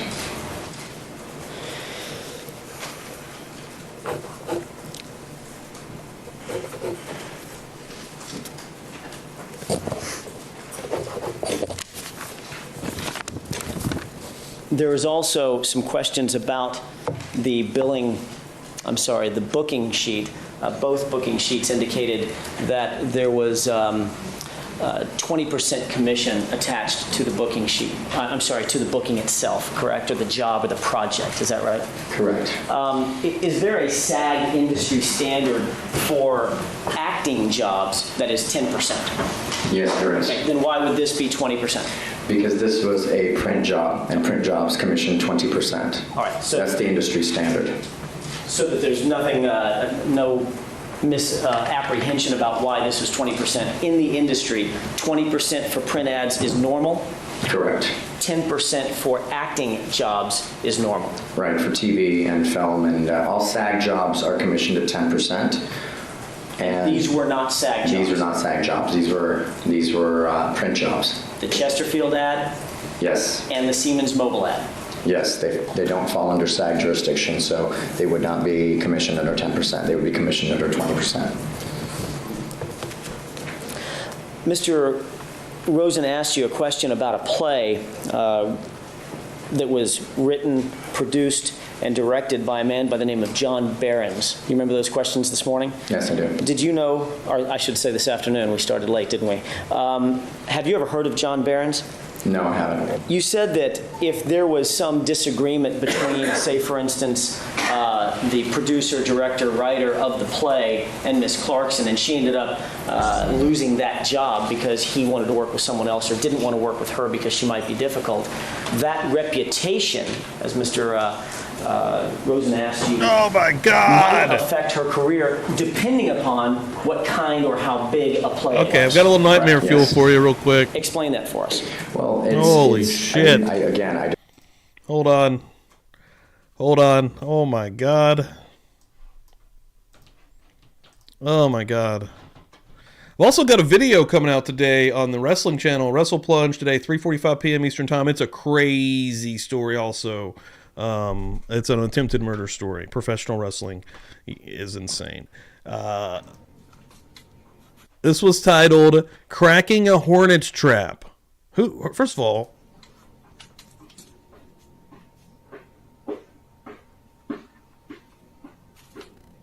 bro, no, sir. Nope.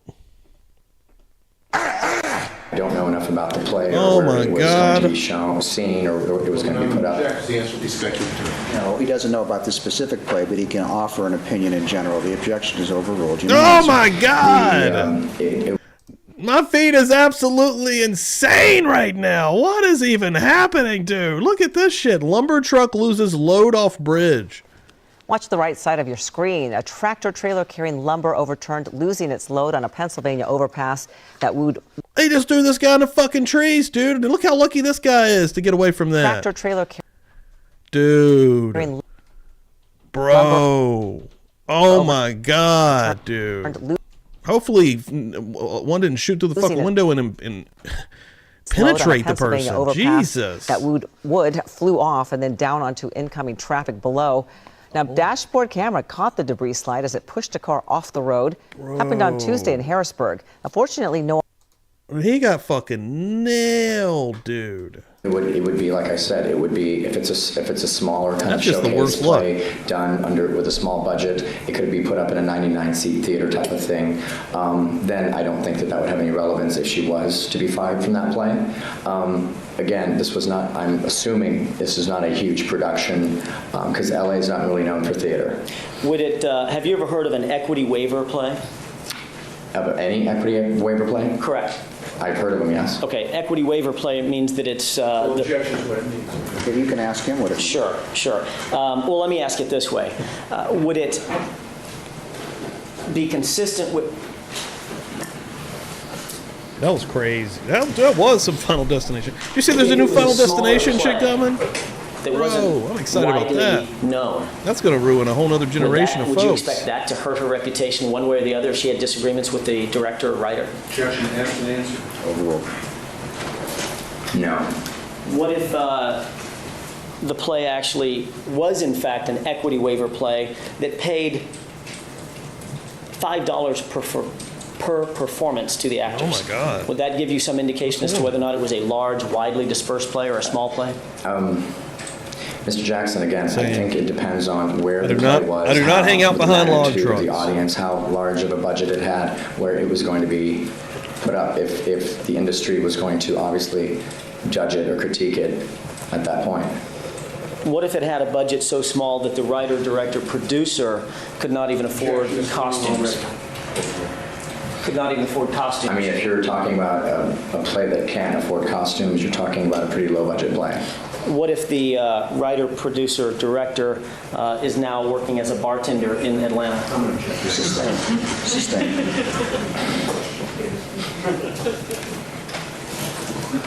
You indicated under questioning by Mr. Rosen that there are fewer parts for 40-year-olds, 50-year-olds. I think Mr. Rosen even went as far as 60-year-olds and 70-year-olds in the industry. There's a narrowing of available parts, correct? It starts to slim down as you get older. Is there also a concomitant narrowing of the field of competition at 40, 50, and 60? There's much less competition the older you get, because more and more actors they move on into different areas in their lives sometimes. So they get married, they have children. Their focus usually tends to steer away from the business. So there's a lot less competition, yes. Mr. Terzian, you indicated under questioning by Mr. Rosen that you saw Lana Clarkson a number of times in 2002 during the course of her injury when she was recovering. I'm sorry, I didn't hear the question one more time. You saw Lana Clarkson face-to-face in 2002 a number of times while she was recovering from her injuries? Correct. You saw her in 2001 a number of times before she was injured? Correct. And you gave a number. I think you said maybe 6 times throughout the year. Once every 8 weeks or so, you'd see her face-to-face. Correct. Did you talk with her on the phone more often than that? It was more phone, yes. Our job is more phone-related, so we do talk on the phone a lot more than seeing our clients face-to-face. As a matter of fact, one example of that, Mr. Terzian, is when you called her on Friday before her death to tell her that she had just booked a new part, a print ad, correct? Correct. And of course, you called her vis-a-vis telephone on Monday to tell her about the fitting and to tell her about the nature of the actual print ad, correct? It's been asked and answered now 3 times. I believe it's been asked and answered. You were asked a lot of questions about Ms. Clarkson's marketability. As you sit here today, Mr. Terzian, do you believe before she died that Lana Clarkson was in fact a viable, marketable, talented actress? Yes, I do. Was that displayed in the real, albeit low budget, that Lana Clarkson put together for herself? The reel was, again, very amateur. That was just one piece of the Lana that I knew, that I represented. So her resume has... She has a 2-page resume that has over 50 guest stars just in credits alone, and I think that's something that should be seen. Her resume is quite extensive. So her talent, all those directors would have never hired her if she didn't have any talent. I don't stand alone by saying that she had talent. I'm gonna go for years in this industry, bathroom. and I didn't do the hiring. Obviously, it was just one of her agents that represented her. Excuse me, it's becoming now responsible. Love you, Sammy. Thank you so much. Your support is the directors and the producers. Like the fact that you folks come in here and stick around, I love it so much. It blows my mind, quite frankly, Simmy. Thank you so much. In this industry, who hired her for all those years, are the ones. We even mentioned it with some of the folks in this and in your dealings with Lana Clarkson of creators in 2003, is insane to me. In January and early February of 2003. I do a little something different Did you over find here. her still It's not to be exactly the same, excited, upbeat, and positive I'll be right back. about her career and her prospects as an actor? Yes, she was. That's all I have now. Thank you. We got 6 minutes. I'll be right back. We're going to spin a wheel, guys. Lana Clarkson brought you this video, the video we looked at last week, didn't she? Yes, she brought it into my office. She showed it to me. Right. You looked at it, right? Yeah, not with her, but I did look at it. Right. And she didn't ask you to throw it into the round file, did she? She brought it for a very specific purpose, for you to look at it and critique it, correct? She asked me to give her opinion, my opinion. Right. And you looked at it, right? Correct. And you looked at it so you can give her your opinion, correct? Yes. Okay. And you did give her your opinion, didn't you? And you did give her your opinion. Yes, I did. Okay. And you've already told us that it wasn't necessary for you didn't need it, right? You didn't need this video for you to place Lana Clarkson in jobs, right? You just said that to Mr. Jackson. Right, I didn't need it. You said it was a work in progress if I ever needed to show it to a casting director. You made that statement, correct? Right? Yes. Well, if you didn't need it to place her in a job, why would you need to show it to a casting director? To get her an audition. The only reason why I would need this video is not to do anything but get her the audition. This reel would say, if a casting director was looking for somebody who, let's say, was particularly looking for a nun who was very plain and really, wasn't attractive and what have you, and Lana Clarkson's image in the industry was as being this beautiful, sexy, blonde, bombshell type of woman, I would take a clip of it, show the casting director, say, hey, look, this is what she did, take a look at it, just to get her an audition. That's all I would use it for. Okay, so when you said you didn't need it, you didn't need it, or you didn't want to use it, or you wouldn't use it? No, I didn't need it at that time. Okay. Did you ever return it to her? I didn't. She had multiple copies. She'd given me one. All right. You also said that it was only to be seen by people in the industry, not the general public, correct? Correct. People in the industry who would offer her a job based on it, correct? Correct. A job that would generate funds, right? Money. Correct. We hope. Yeah. People generally work for a lot of reasons, one of which is to feed and clothe themselves, correct? Correct. All right. And then you get your commission from that, right? If they work, yes. Okay. So, in fact, if it was only to be seen by people in the industry, the people that needed to be impressed by this... We're back, baby. And Rosen's up here, running at the general mouth. Public, correct? Correct. Of course.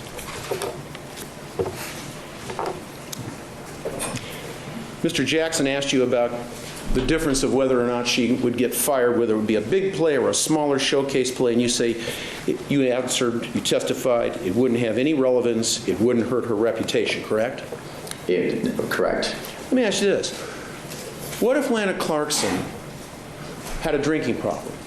What if she had an alcohol problem, and that got out into the industry? It's irrelevant. I thought we had discussed this Jay already. Bronius. Jay, again, real quick, is going to be on. If you look inside the emoji section, we got Jay emojis.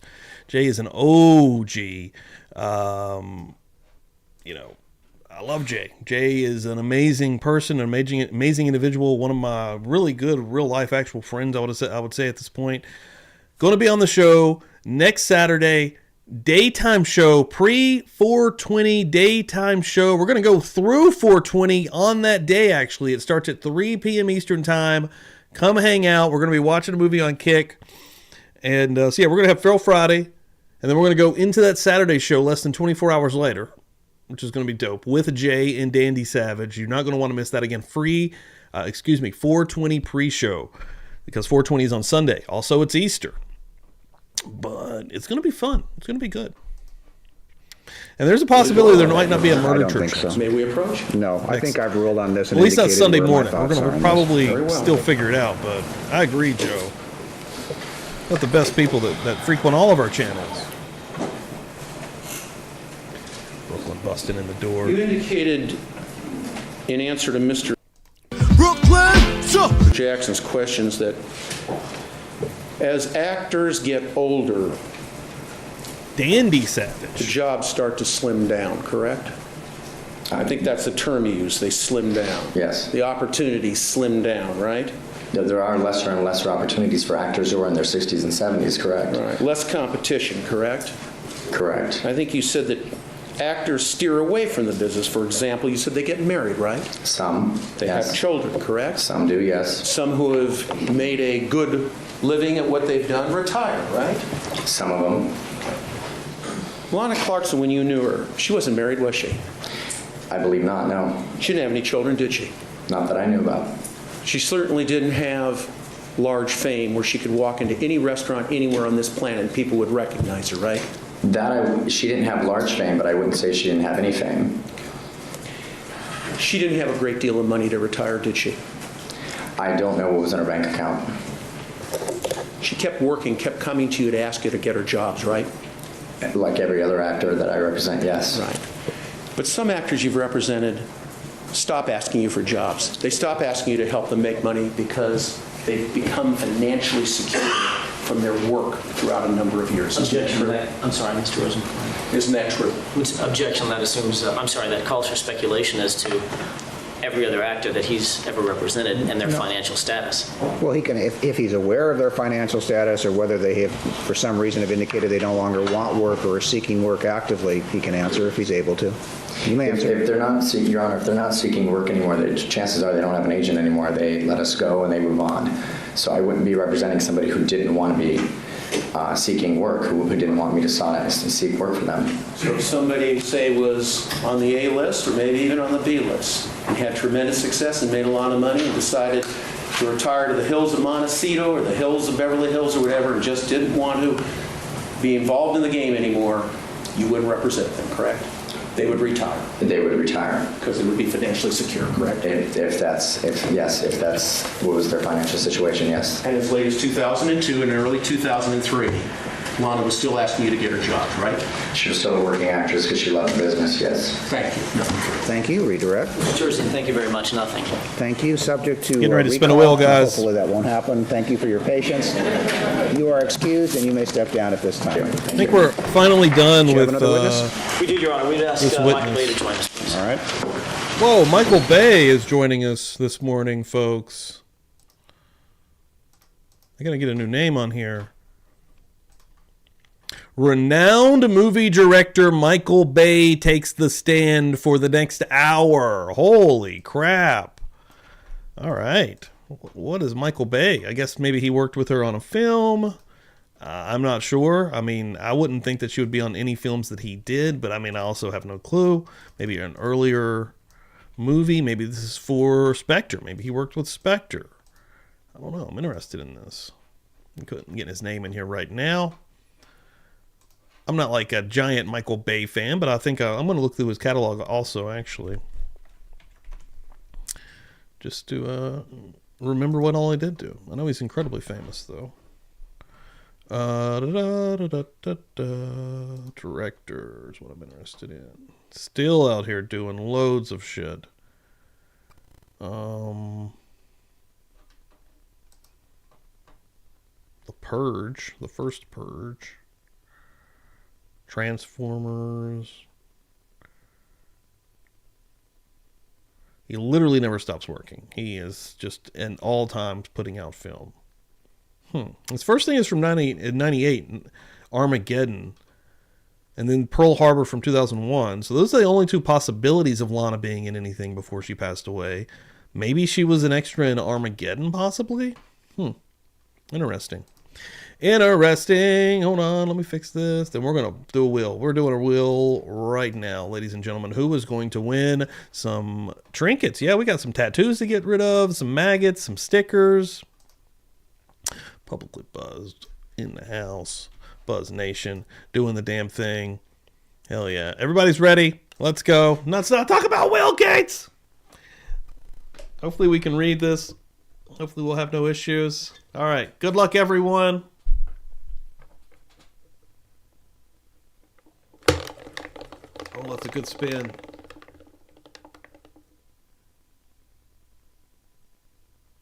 It's on the orange. We can see that. It's on the orange. The pointer was on the orange. Wait. Did I lose it? Hold on. It's on this one, right?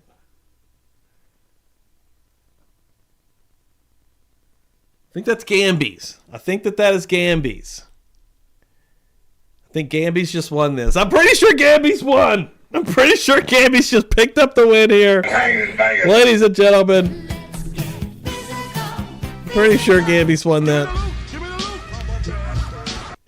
Okay, Gamby's, let me get you in the winner's circle. Gamby's also amazing, man. She's coming through all the time, always sharing out on X, always coming through and hanging out. She loves a Feral Friday, the absolute best, fucking awesome. So let me, and Gamby's, I think, won in the past. She definitely always rocking the merch. But let me give her the tats, the stickers, and the maggots. Boom. Bada bing, bada boom. Yeah, and we'll continue, of course, always rocking this wheel. Again, more stuff is going to be going out. The next wave is upon us. And we've already started a new wheel with Sinead, baby. That's what I'm talking about. I can read my own writing. It was Gamby's. I'm pretty sure. I'm about positive that was Gamby's. Another shot of White Claw. A little too early, man. I got beer, but shot wise, I've got vodka upstairs. Maybe we'll get a little vodka in it. So that'd be wild. You actually come in on Murder Church on a Sunday morning and start drinking. That would be a whole nother. That would be something. All right, we got an hour with a movie director in a murder trial, Michael Bay. Let's go. Let's keep rocking here. You do solemnly swear that the testimony you may give in the cause now pending before this court shall be the truth, the whole truth, and nothing but the truth, so help you God. I do. Thank you. Please be seated.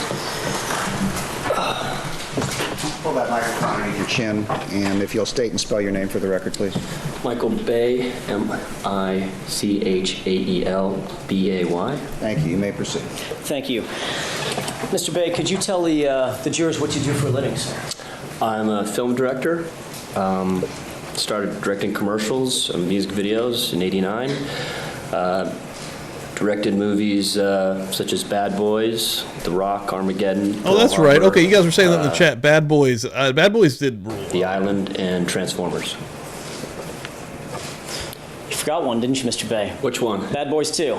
Bad Boys 2, yeah. There you go. Can't forget the sequel. Yeah. Can't leave them out.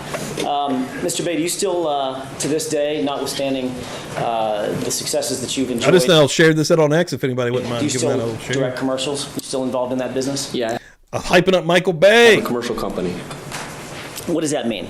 It means that when I'm off movies, I will direct commercials such as... so I bet he worked with her in a Nike commercial. To Victoria's Secrets to GM car commercials.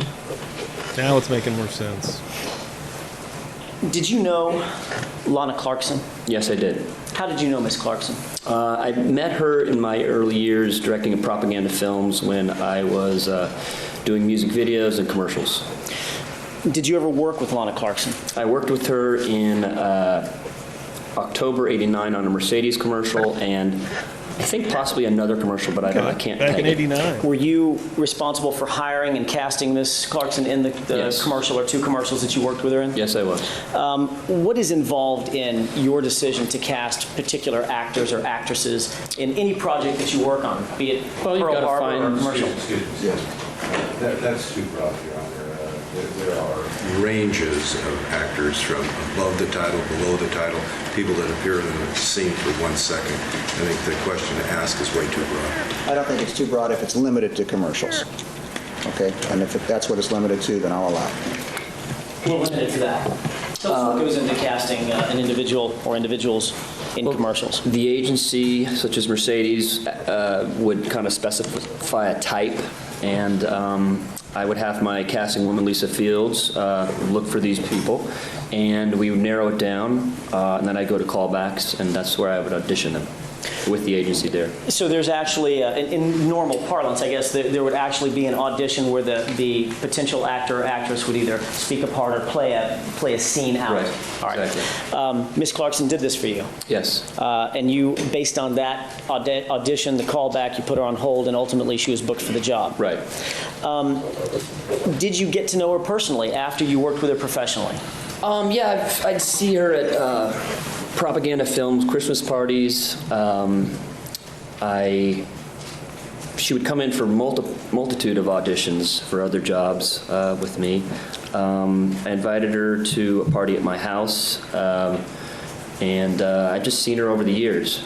And, you know, she was like one of the few that would send me chocolates or whatnot when Christmas came around. Tell me real quick what Propaganda Films is. That was a commercial music video company that started in the late 80s. And you worked with them? Yeah. And it was under that auspices that you worked with Lana Clarkson on some of the commercials, or was that a film company? That was it was just really a commercial music video company. Okay. You indicated that you had a professional relationship with Ms. Clarkson. You also knew her on a personal level through your professional relationship. Would you recognize her if she walked in the room? Oh, I mean, absolutely. She's like 6'1" or 2", and you'd recognize Lana because she was funny and just vivacious. So it's kind of hard to miss. Did you like her? I did, because she was funny. I like funny people. Did you know her by name? Of course. In other words, I mean, you meet in your business, you meet a lot of folks, right? Mm-hmm. A lot. I imagine there's a lot of folks you meet and they walk up and say, Mr. Bay or Michael, we met back 2 years ago, and you're thinking, that's right. You know, I can't place your name, but I know your face. Was she in that category? No. If she walked up, hi, Lana, how you doing? Kiss on the cheek? Yeah. I want to draw your attention to January 2003. Did you attend a party at Jeff Franklin's house? Yeah. In 2003, January, sometime toward the late weeks. Yeah. Where was that party? Somewhere in the Hollywood Hills. Do you remember when it was, as best you can recollect? I think it was like the third week. Can I ask you a favor? I think so, but I'm going to be honest, I have no fucking clue because this trial has made no sense. I think it has. I think it has flipped back to where the state is now getting witnesses on the stand. The reporter, unlike when we talk on the street, she has to be able to separate conversations. If you could wait for him to finish. Okay, you may proceed. That's what we do in my business. Make a good director, wouldn't Dude, Larry Fiedler would make a great director. Anything that man wants to do, let him do it. Called stepping on lines. Your question? I'm dying. That's right. Oasis cat knows. About when was it? Was it a Saturday or a Thursday? It was a Saturday, like the third week of January. All right. Who'd you go to the party with? I think Craig Katz. A friend of yours? Yes. Did you go with any females, or were you on a date? Not with Craig, no. No, it's just Craig. Fair enough. Alan Jackson would love to get a gig. He's like, man, I'm going to keep fishing here. My Lord. Did you have any contact with Lana Clarkson at that party? No. Do you know how many people were at the party? Easily 350 to 400. Okay. So a large gathering. Mm-hmm. Is that yes? Yes. If, in fact, you saw Miss Clarkson at the party, would you have recognized her, Mr. Bay? Absolutely. Even if she was standing across the room? Absolutely. About how long were you at the party? Probably 2.5, 3 hours. At any point, did you look across the room and see? Where's the one that Kenny Bodden been? She's been gone the last few episodes. She's still sick? Look like Lana Clarkson. Nobody that looked like Lana Clarkson, no. All right. Did Lana Clarkson ever approach you, Mr. Bay, in an attempt to talk to you at that party on that night? No. Did you have any contact with her whatsoever at that party that night? No.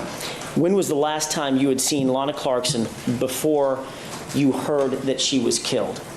I remember opening the Metro section and reading about a Phil Spector. Excuse me, that's not responsive.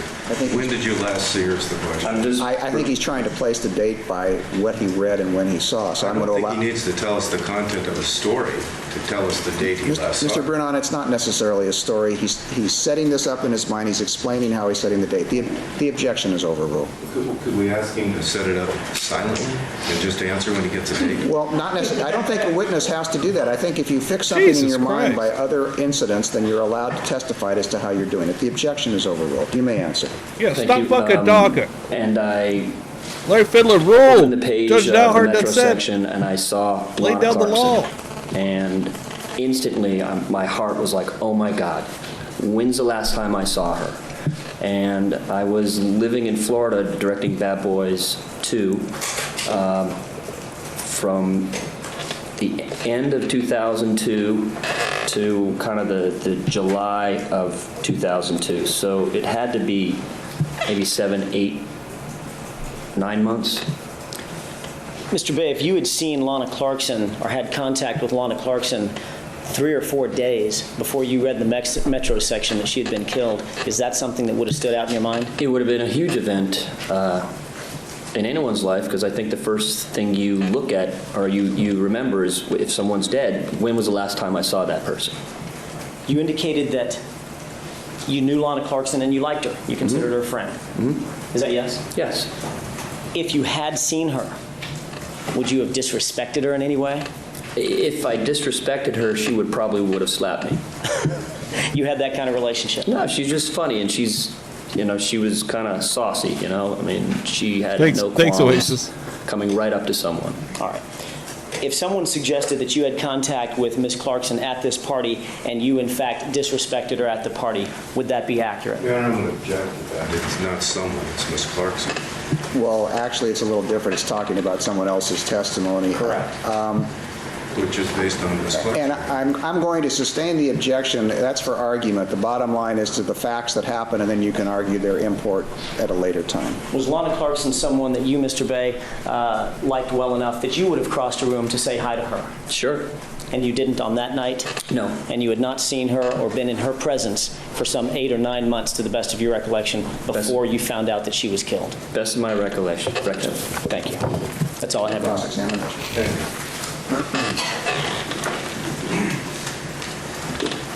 Mr. Day, before you were a director, were you an actor?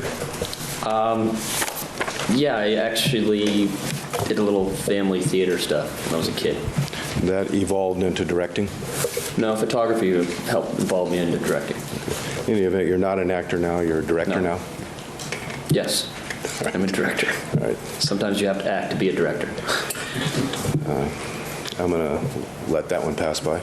Let me ask you this. When did you first meet Miss Clarkson?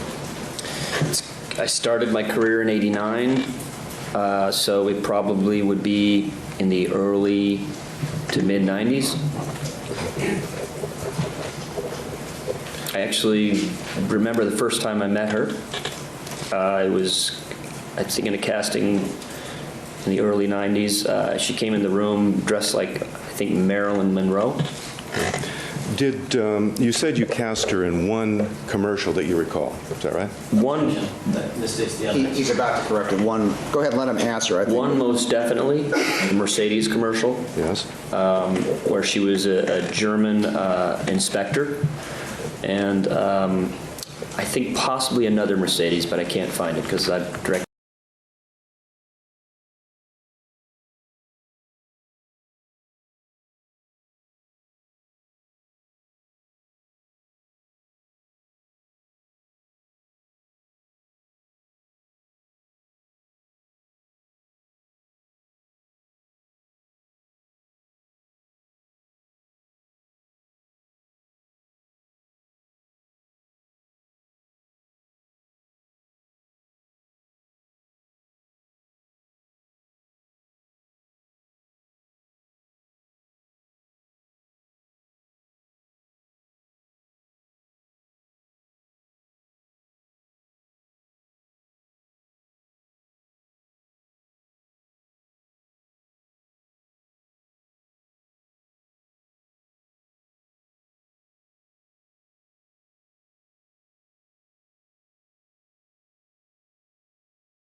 Hundreds of commercials.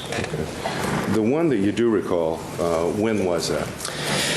Like I said, it was October '98. And the other one that you might have cast her in, when would that have been? Before or after? It would have been after. Okay. And how long after? I'm not sure. It's So is it the case you're not sure that you did use her in a second commercial? You might I'm not have? sure if I used her in a second commercial. Okay. The commercial... Oh my God, I was muted. Jesus Christ, I sneezed.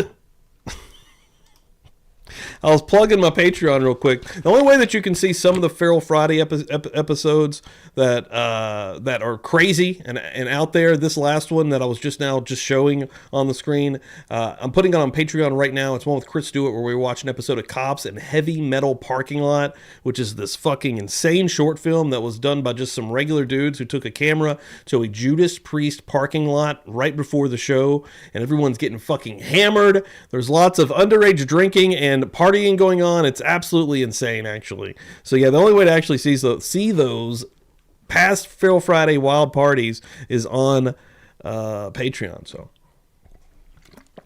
oh my God, I can't believe I was muted. Yeah, I sneezed and I muted it, and then I forgot to unmute it. So that you did use her in, did she have a speaking part? It'll happen. It was all visual. Okay. How long was she on? That's true. I named the secret guest during that point. Oh my God, I can't believe that didn't get out there. I can't say it again. On the screen, I think we did a 60 and a 30 seconds, so I think it was I don't know, there were a multitude of different cuts. Oh my God, I can't believe I did that for so long. Commercial with several different models of Mercedes featured throughout the commercial, wasn't it? No, they were actually testing human Mercedes buyers in heat rooms and wind machines. It's kind of a comedy commercial. Okay. And of the 30-second version, how many seconds would she have appeared on the screen? I don't know, maybe 6, 7. Whoa. Nice.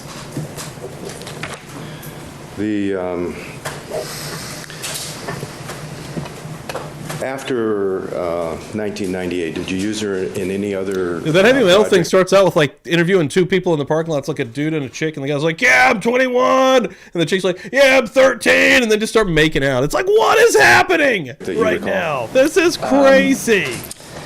It's very Something unhinged. sticks out in my head of using her again, but I can't Lots of alarming recall what it is. situations going on in the parking lot. Could have been a second It's Mercedes. a train wreck you can't look Other away than from. that That's what I'll say. possibility, you made, I think you named maybe 6 or 7 films during that period of time.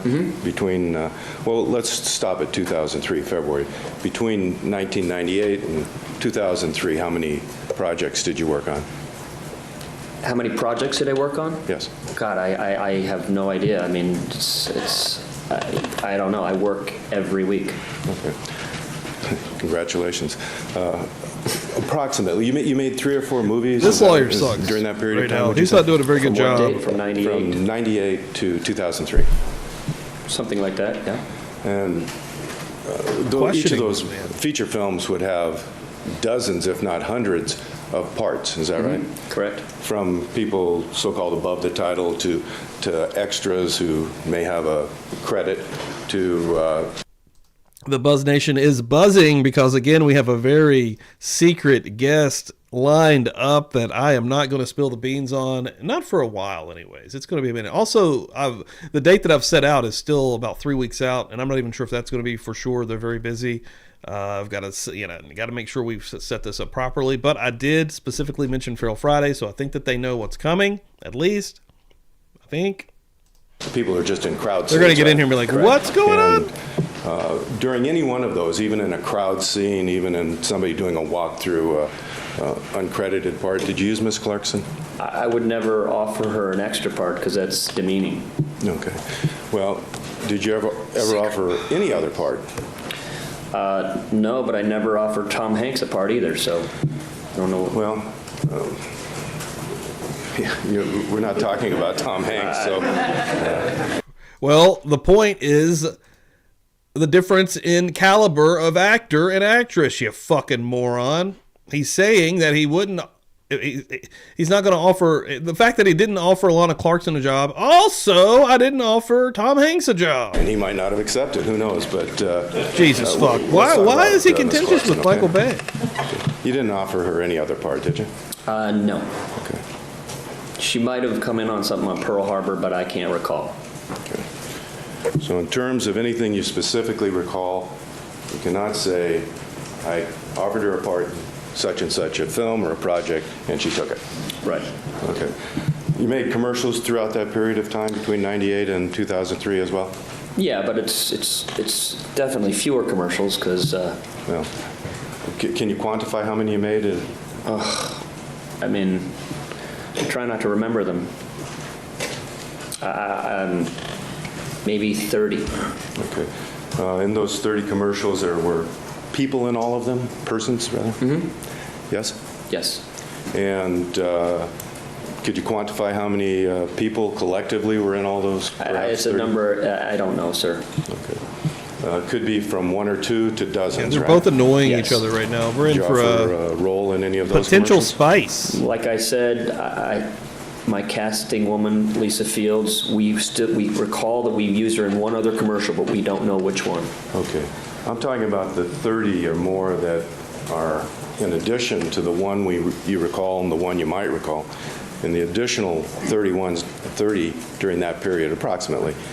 I'm going to object, Your Honor. This has been asked and answered in 3 different ways. He cast her in one commercial and possibly another, and that's it. I think there's a point that Mr. Brennan is trying to make. I'll allow in this cross-examination. Thank you.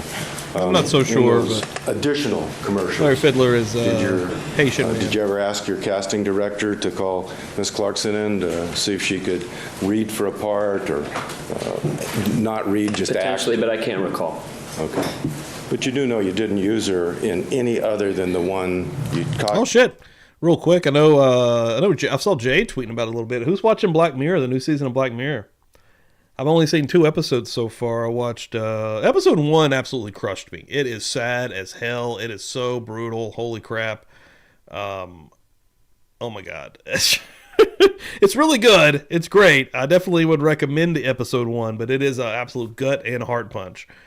It's great. It's really good, though. I like both of the actors that are in it as well, the actor and the actress. But episode 2 was a little bit different. Episode 2 was a little bit more in a classic Black Mirror style episode. Both of them were classic Black Mirror episodes because sometimes Black Mirror can go a little bit more of a goofy route or a little bit more of a serious, ultra serious route. And the second one is kind of like a middle ground of that because it's kind of like you're trying to figure out the entire time what's going on exactly. It is a slow burn for the ultimate premises of this episode, but man, they're fucking killing it right now. So I'll probably go into episode 3 today, I'd imagine. And they're always so short. It takes like 5 years to get a new season, and then there's like 6 episodes. So, but I'm excited. I like Black Mirror. If anybody else is watching that, I guess you could say that. Well, can you say that? I still think I potentially used it in her second commercial. I don't know what to do. I'm talking about in addition to that potential second commercial. Any other? Oh, no. Okay. Actually, you've known that you're going to be a witness for at least a couple of weeks, right? No. I found out midweek last week. Okay. So during that period of time, did you ask any of your assistants to go through your records and see if you had any other additional contact with Miss Clarkson? No. Now, at some point, you said that you read in the paper that Miss Clarkson had died, correct? Correct. And you thought back that was somebody that you knew? Mm-hmm. Yes? Absolutely, yes. Well, I'm asking you to answer yes or no. Okay. I know, but it's for the record, okay? Yes, sir. All right. Now, once you saw or became aware of that, you tried to think back, when was the last time I had seen Miss Clarkson? Is that right? Correct. And you think now it might have been 8 or 9 months before February of 2003? Something like that. And what was the occasion that you're thinking of? I'm not sure. I'm not sure. Well, what memory is it that you're focusing on that you think occurred 8 or 9 months prior? Well, I know that I got like a Christmas present that December, I think. It was some chocolates and a tape where she did a one-woman show. Okay. That would have been just a couple months? That would have been like that December 2002. Okay. And based on that film, or based on that video she sent to you, did you ask your casting director to take a look at it and see if you could cast her at anything? No, I didn't even look at it. Okay. But I'm trying to, if you will, resurrect whatever memory you have about seeing her 8 or 9 months prior to February of '03. What is the occasion you're thinking of, or what's the event? Well, I had a masquerade party at my house, I think somewhere in 2002.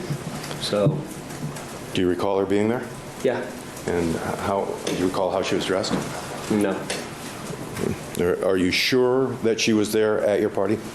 Yeah. Now, before that, do you recall the last time you'd seen her? Objection, relevance. It gets cloudy. I mean, I think a propaganda film's Christmas party, Mercedes, we had a rap dinner. Back in '98 you're talking about? Yes. So do you have any other specific event that you recall seeing her at beside the masquerade party?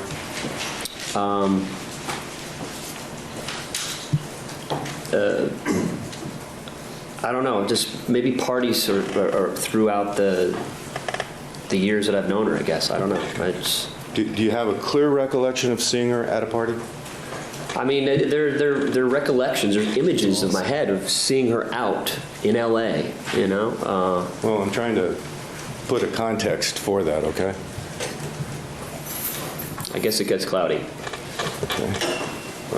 I mean, you meet a lot of people, right? I do. And when you're out, people are soliciting your attention, trying to talk to you, maybe pitch you, that sort of thing? Correct.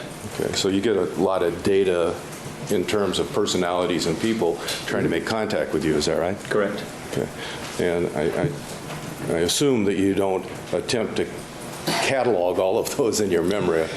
No, there are many you wish to forget. Okay.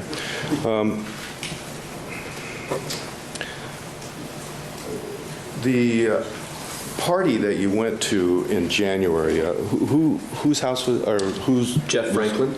And was that at a house? Yes. Do you recall where the house was? Hollywood Hills. And can you be more specific, like a street? I don't know the street. Okay. How did you get there? How we got there is irrelevant. Oh, did somebody drive you there, or did you drive yourself? Objection, relevance. I can see just slightly to try to fix if we're talking, I can understand. The objection's overruled. Okay. You may answer. When you were first asked about that, when the district attorneys first contacted you about whether or not you went to that party, did you tell them that you weren't sure, you couldn't remember if you went to the party in 2003? Well, I think back, this was a long time ago, but in thinking back, I clearly remember being there. Okay. Initially, when you were first contacted, did you tell them you didn't remember being there? No, I think I kind of had an idea that I was there, and so. Okay, so you didn't tell them that you didn't remember you weren't sure? What I told them is I think of my life in movies, and it's like I got to go back several movies. You know? Well, but as you were going back through the movies, you were trying to go back to something that tethered you to January of 2003. And then I remembered, okay, I did Bad Boys 2, and I rapped right before Christmas, and of what year? Of 2002. Okay, so in the post Bad Boys 2 era, you think you went to the party at Jeff Franklin's? Yes. But what I'm trying to get at is what your initial reaction when first asked about it. Did you tell the DAs you weren't sure? No, it's kind of. I told him I have to think back, and you know, I thought back, and I can tell you for sure I was there because I remember I was there in 2004. Let me just try to finish this first contact if I can.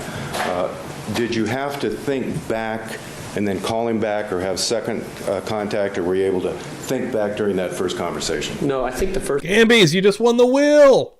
You're a wheel winner.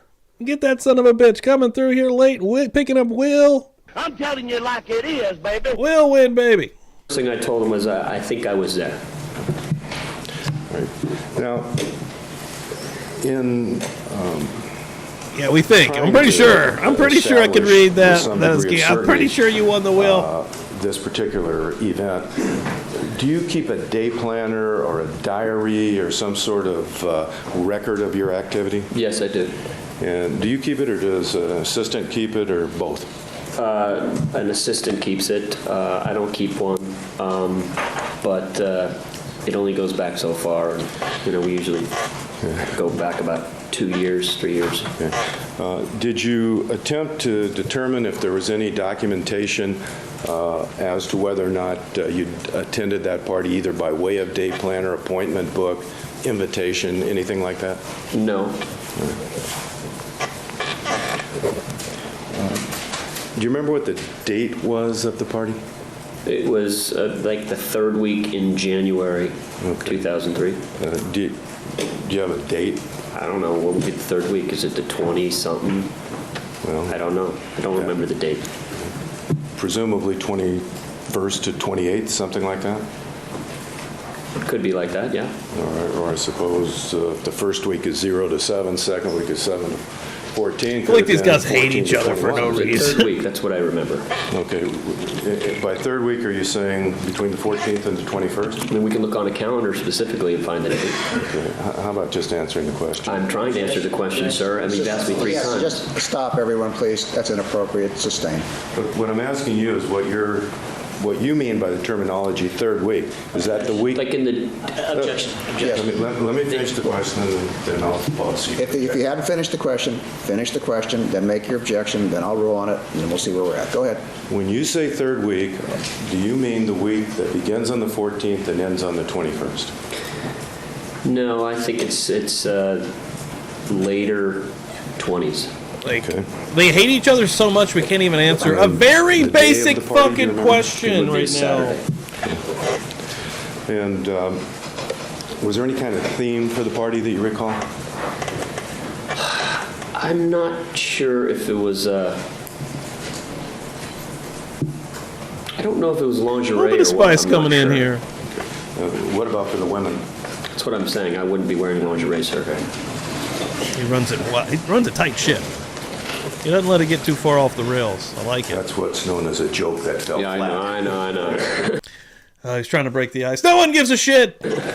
All right. You said that there were approximately 350 to 400 people there? Yeah.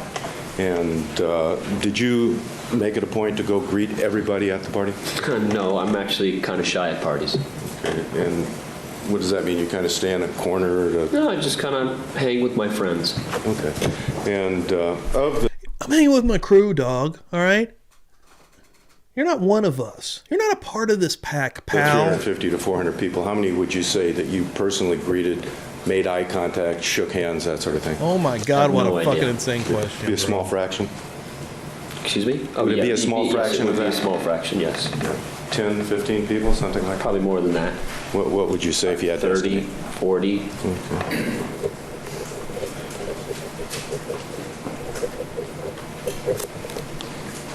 And now, thinking back, do you remember any of those 30 or 40 people that you might have had occasion to say hello to, a greeting, Happy New Year, and that sort of thing? Yeah, I mean, I definitely would, yes. And who would that be? Alex Nicole, Jeff Franklin, Rick Scoff, Carmack, Dumondron. Can we get a spelling on that, please? I have no idea. Phonetic. All right, thank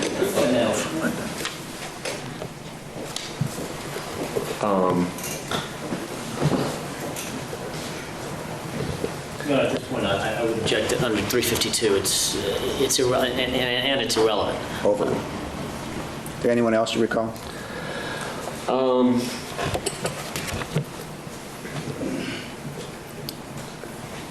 I mean, I don't know. Was the party entirely inside the house, or was it inside on a patio? It was very staggered. It was there's an outside courtyard, long driveway coming down. Inside, there's this entryway. There's kind of a bar area. There's another bar area. The house was kind of a little bit complicated. Then he had a tented thing outside.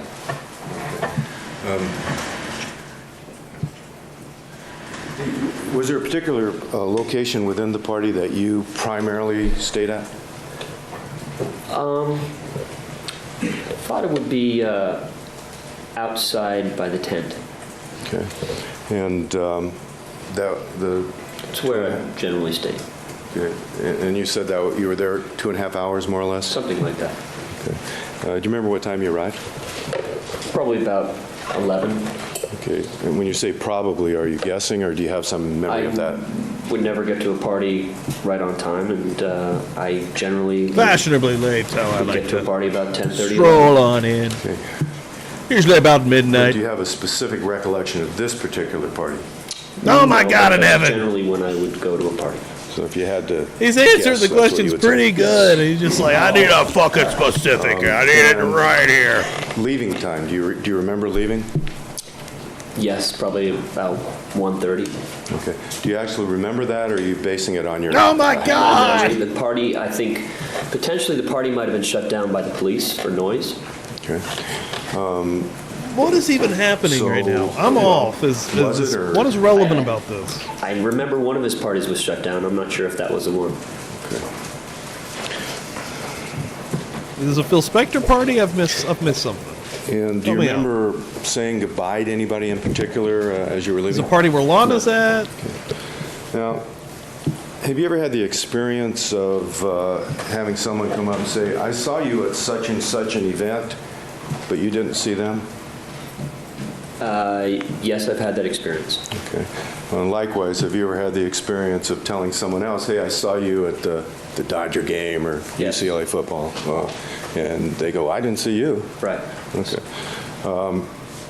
So missing people in a crowd is not an unusual event, circumstance, is it? All right.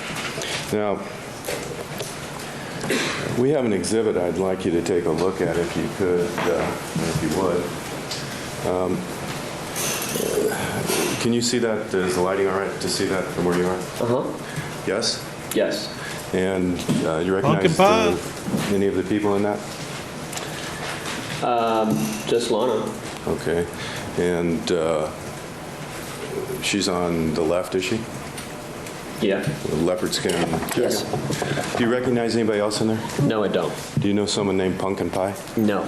And I take it you don't know either of the gentlemen pictured in that photo? It could be a bad picture. I don't know. Well, regardless. I don't know. Okay. All right. Do you recall seeing anybody at the party that you went to that looked like any of those people? Excuse me, say that again? The party that you're thinking about at Jeff Franklin's, did you see any? Okay, a party at Jeff Franklin's. Okay, so not at Phil's. So, okay, we're kind of getting there, I guess. So Lana, he's trying to say Lana was at this party. Did you see it? Look like that there? He's building towards something. Okay. Right, Your Honor, I should say that is Exhibit 7N, N7. Thank you.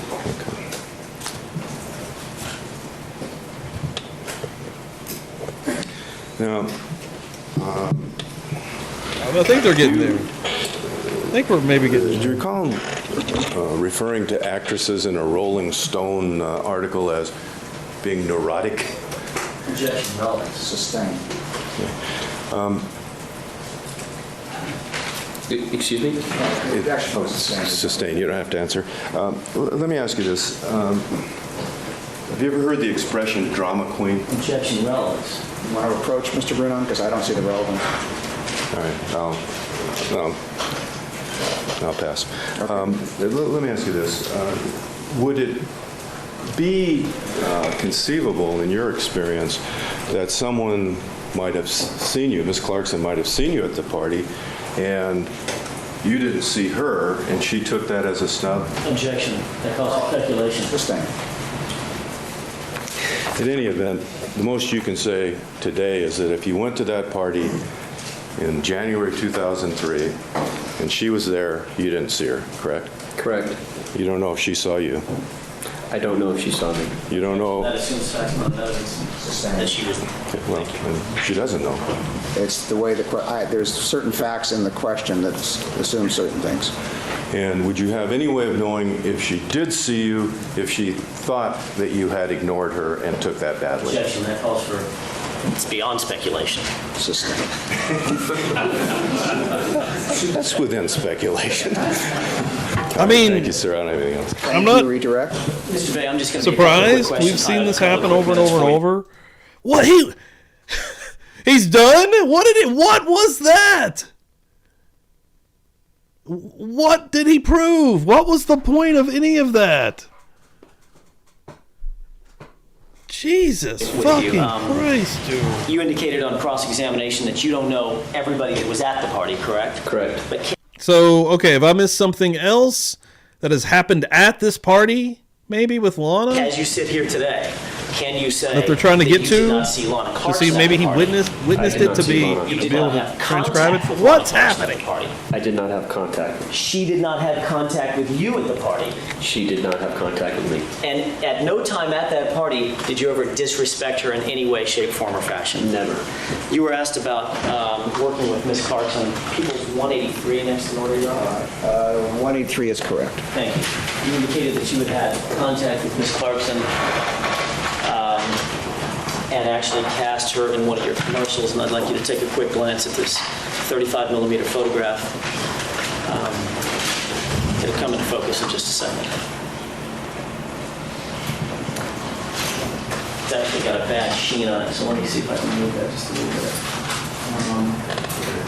How about that? Yeah. You recognize those two people? Yes. Who were they? Me and Lana Clarkson. When was that taken? Did you know? She's wearing the Mercedes outfit, so that's when she was during the shoot, and you can see my monitor right behind. That's all I have, Mr. Bay. Thank you. Recall? No, All right, thank you. Subject to recall, you're excused. Thank you for being here. Okay, it was pointless having Michael Bay here. Holy fucking shit. That was insane. Okay.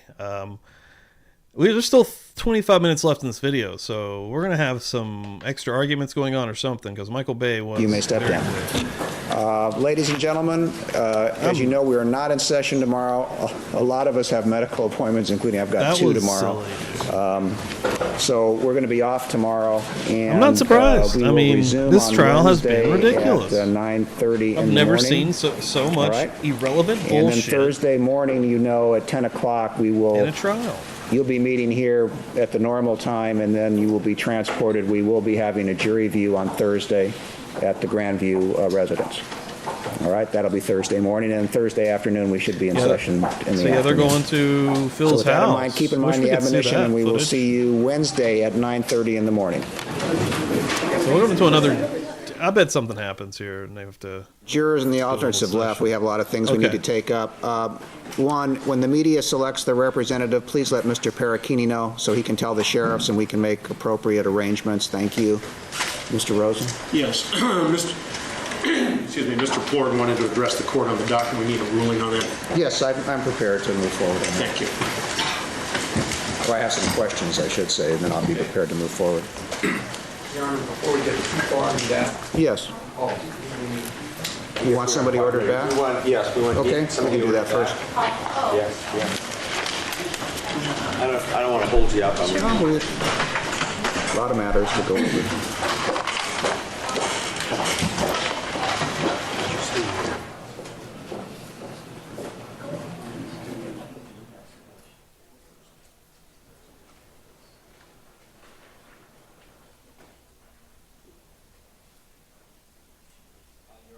We were hoping to get to Paula Rosenfield today. She's here now. Could she be ordered back for 9:30 on Wednesday? Yes, thank you for being here, 9:30 on Wednesday morning, ma'am, here. Thank you. All right, thank you.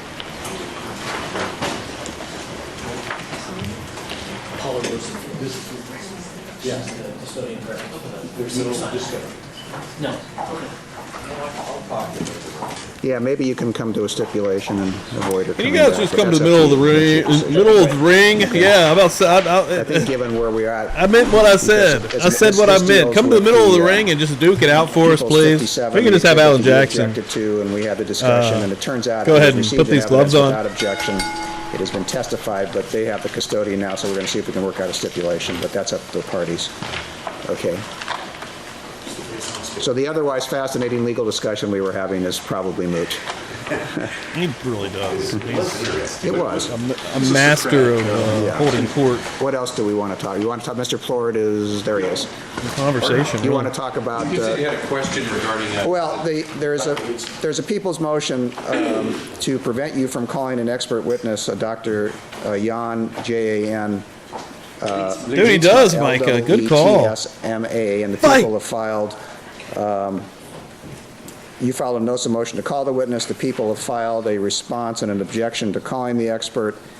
And this is a person who is a neuropathologist. It has to do with whether or not Ms. Clarkson could have taken any breaths or had involuntary movements of her body after being shot.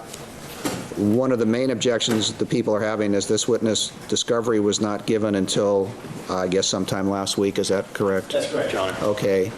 And I guess my question to you, Mr. Plord, I've looked at the testimony. I seem to recall that both, and correct me if I'm wrong, because there's a lot of witnesses, that both Doctors DeMaio and Spitz both testified as to this involuntary movement and whether it could or could not occur. That's the first thing I'm trying to establish.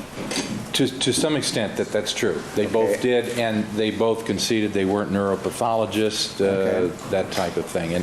And as to the discovery issue, after Dr. Spitz testified, basically we based upon the cross-examination which occurred, etc., we sent some materials to Dr. Leitzman based on a recommendation we had from an expert, and as soon as he gave his opinion, we turned that over. In other words, and so I know it comes late in the sense that the opinion was turned over last week, but that was when the opinion was rendered, so there was no delay. I understand that, but the people's position is that this clearly was going to be an issue at the trial, that one of the doctors that Dr. Pena relied on, there's two. He ended up taking the position of one because I believe there was a discrepancy or a difference between the two neuropathologists who testified, and he testified in his direct and cross concerning whose opinion he was accepting to ultimately come to the conclusions that he did,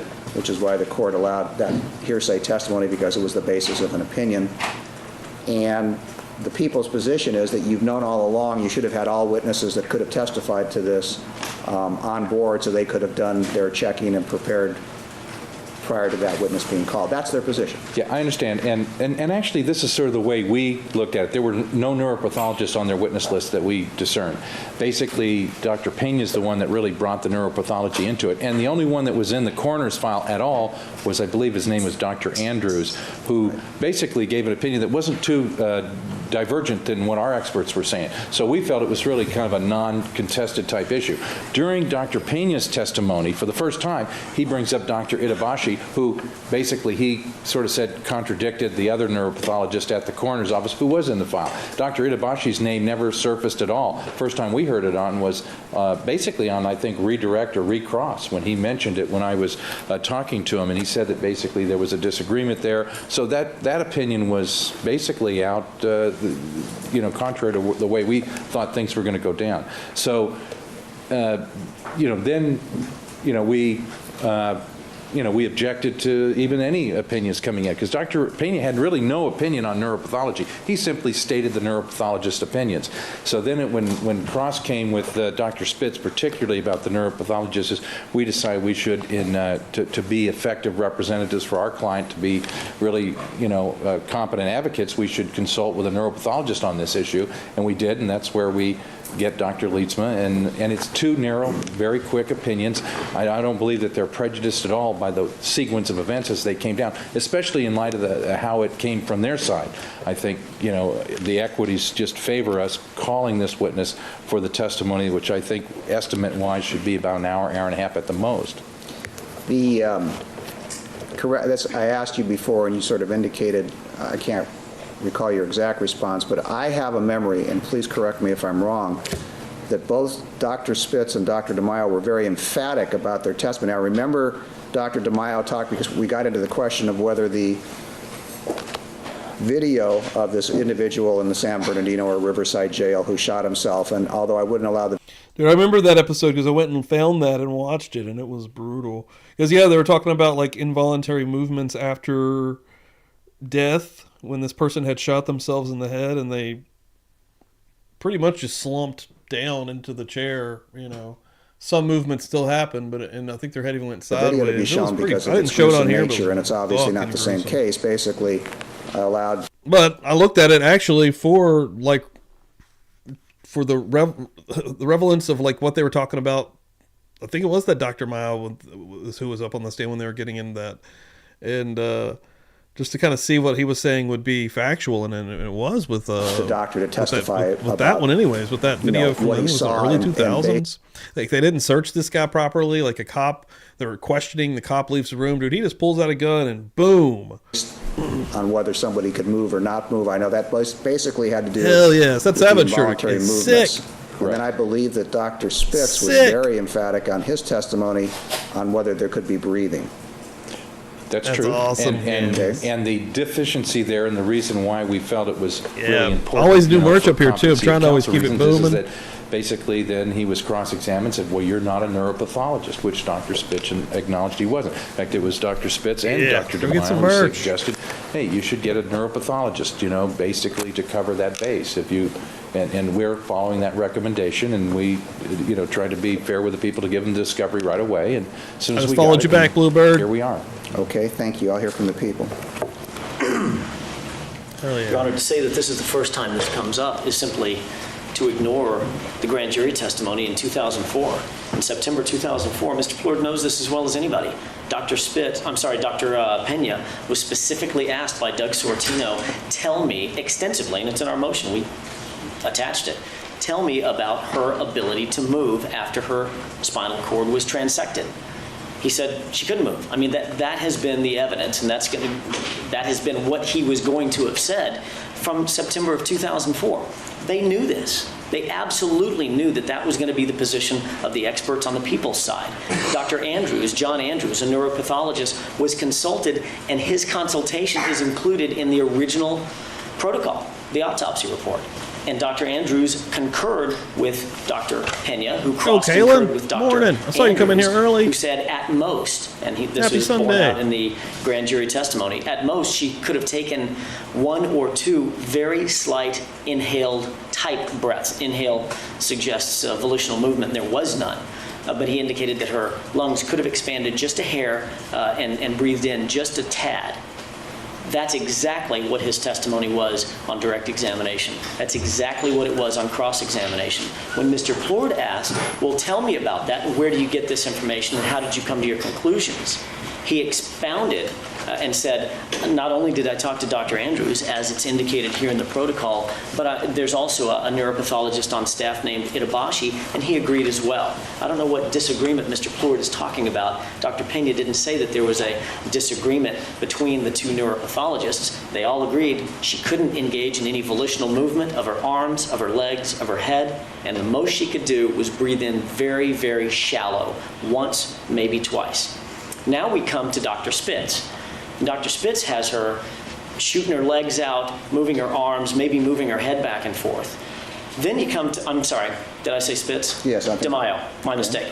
Then comes Dr. DeMaio. Now, and by the way, it shouldn't be lost on anyone that when the defense opened on the science, not word one, that Lana Clarkson coughed up or expelled or expirated blood at all. None. As a matter of fact, in the opening statement, Mr. Spector was 72 inches away, possibly as far as 8 feet away. That's the opening statement. Now Dr. DeMaio comes on and says, well, she could have shot her legs out from under her. Why? To try to answer the scientific questions about why there's no blood spatter on her legs. Then I asked Dr. Spitz the same thing. Dr. Spitz has her folding her legs under herself at mid-thigh. Makes no sense, and you remember him on the witness stand when I asked him, show the jurors what you're talking about, and he's trying to maneuver himself in the chair. Then all of a sudden, out of nowhere, the first time we ever heard this from the defense, the famous raspberry. However you spell that, Cindy. He's basically indicating that she stuck her tongue out and blew a raspberry at Mr. Spector, and that's how the blood got on the jacket. That's the very... Real quick, some folks say this kid and this sheep are still doing this to this day.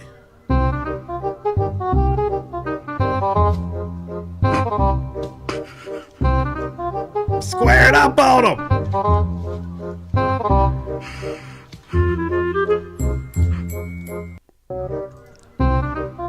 Very first time that ever came up in the defense case in chief under direct examination of their expert. Now all of a sudden, at the 11th hour, we get Dr. Leetsma. I've had no time to prepare. The court has seen what kind of cross-examinations I do. I don't tend to go into things blindly. I'd like to have as much time as possible to prepare. And under 1054.3, this is exactly what what the legislature is trying to protect against. And we're asking the court to protect against this as well. Number one, as the court is noting by its pointed questions of Mr. Plord, this is cumulative. They've had 2 doctors talk about movement of arms and legs and head and expirating of blood. And number 2, we are in fact prejudiced because I don't have time to look up who Jan Leetsma is and to properly prepare a cross-examination of this expert. I think it's a blatant discovery violation. It was intended, I'll withdraw that. I don't know how it was intended. I think it's ignoring the prejudice that we would suffer to try and prepare for this guy in 1 or 2 days. I don't know that I could do it effectively. Well, you had, just when you say 1 or 2 days, because I know that we talked about this in chambers. This came up last week. I don't remember which day. Wednesday or Thursday. And I said, at least without making a ruling, you're on notice that he might testify and you have to start to get ready. And I know you made the same objections, albeit informally. Is your objection that you can't get ready on the subject material, you can't get ready on his background? No, it's both. It's both, Judge. I mean, the subject material is something that I am unaware of. It didn't come up until Dr. Spitz, and it came up through the defense case. They brought this up themselves. Now, and they've got it in. I mean, Dr. Spitz, you got to admit, I mean, Mr. Plord says, well. Damn, Kalen coming through the old Cash App this morning. For Pastor Steve from Capo. Thank you so much, Kalen. I appreciate that. Give you a little bit of love here for it, girl. And that gets you on. Hold up. That gets you on the wheel. And right now, Kalen, I don't know if you know this or not, but we have, I'm going to get you on here first of all, before I forget about that $5 holler. Thank you very much. But we have tattoos. We have some tattoos you can put on yourself. Also up right now on this wheel is the magnets, Murder Church magnets, and I've got, of course, the stickers are still on here, but the tattoos are limited in supply, so we have the opportunity to get there. Thank you so much, Kaylin. Appreciate that. Kaylin, a G, old school G around here. Dr. Spitz said I'm not a neuropathologist, and so you might want to go get one. Dr. Spitz wasn't shy about testifying to anything. Dr. DeMaio held himself out as a casting director. These guys were not limiting their own testimony by saying, I'm not a neuropathologist. There wasn't much that they weren't willing to talk about and claim expertise on. They clearly got across to the jury their opinions that she could expirate blood, clearly got across to the jury their opinions that she could move her arms, legs, and head. This is cumulative insofar as the content is concerned, and under discovery violations, I think it is in fact prejudicial because I can't do a background check on that. Morning, Carla. I haven't made a decision yet because I want to hear from Mr. Plord. If I preclude this witness, I want you to understand one thing. You cannot get up in closing argument and say, we had the neuropathologist, their conclusions were better than their forensic pathologist. You can't do that. I'm sorry, repeat that one more time. I said if, and I'm not saying I'm going to. I'm saying if I preclude this witness from testifying, one thing you would not be able to do is argue that because Dr. Pena said he relied on a neuropathologist, and we really haven't had a lot of testimony about what a neuropathologist is to then argue we relied on a neuropathologist, they had a forensic pathologist, we know more than, our witness knows more than they do. You would be precluded from doing that. You couldn't argue that. I'm just letting you know. I understand, and I understand the narrow... That's if I go that way. Correct. But what I would do, certainly, and I want to make sure we're on the same playing field, what I would do is compare the quality and character of Dr. Pena's testimony against the quality and character of DeMaio and Spitz's testimony. Well, if that's what you plan to do and that's what you want to do, that's why Spitz is coming back a lot easier. We already saw he's coming back. Quite candidly. He got real fiery with him. That was maybe some of my favorite testimony. That's fine, but with all due respect, and I wanted to see how you were prejudiced, and I know how well you like to prepare. I mean, I've watched you. Everyone's watched you. But basically, I think you'll be able to do it. I agree that there has been certainly a discovery violation, but if that's what you're going to argue, then I believe they have a right to put on the best witness that they can. Can I have just a second, Judge? Yes. Larry Fiddler throwing out the props to Alan Jackson, saying he knows how well prepared he becomes and gets. I mean, we've all seen that through the Karen Reed stuff, of course. You know, no matter how you feel about the case or Alan Jackson or any of these people, you know, you can't take away that he's a good lawyer. He knows what he's doing.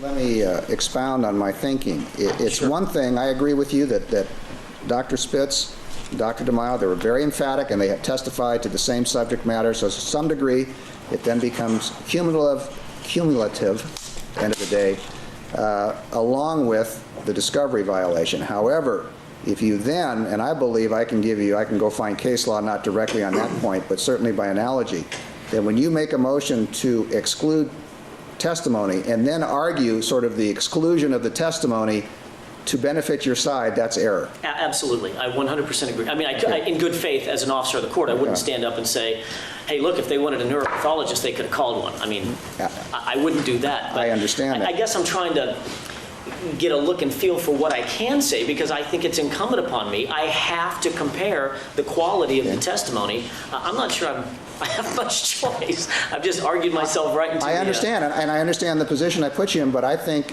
although we would agree on the blatancy of saying they could have called a neuropathologist and they didn't, see, when you've been the one to exclude it, it may not be as explicit, but it certainly is implicit. And therefore, if that's what you want to argue, and I think you're going to have to make a choice, because that's what my thinking is coming down to. If you are, and you just, you know, I can't tell you exactly what you're going to say. You might. Why not, Judge? help me out. Come on. Because I haven't heard it yet, and I'm afraid at certain points you're going to cross the line. I am too, and if that, I mean, look, I'm pretty honest about that. I don't want to cross any lines, and I don't want to be watching the lines while I'm arguing. Based upon that, your motion to call the witness is granted.